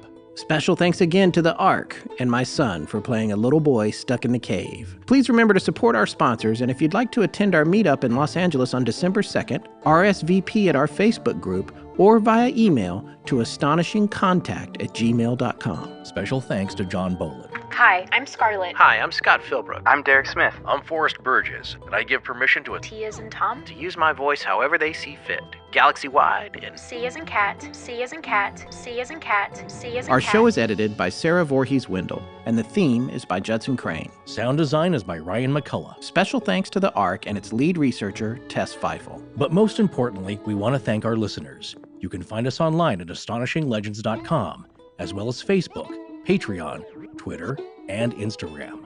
Copyright Scott Philbrook and Forrest Burgess. Good night.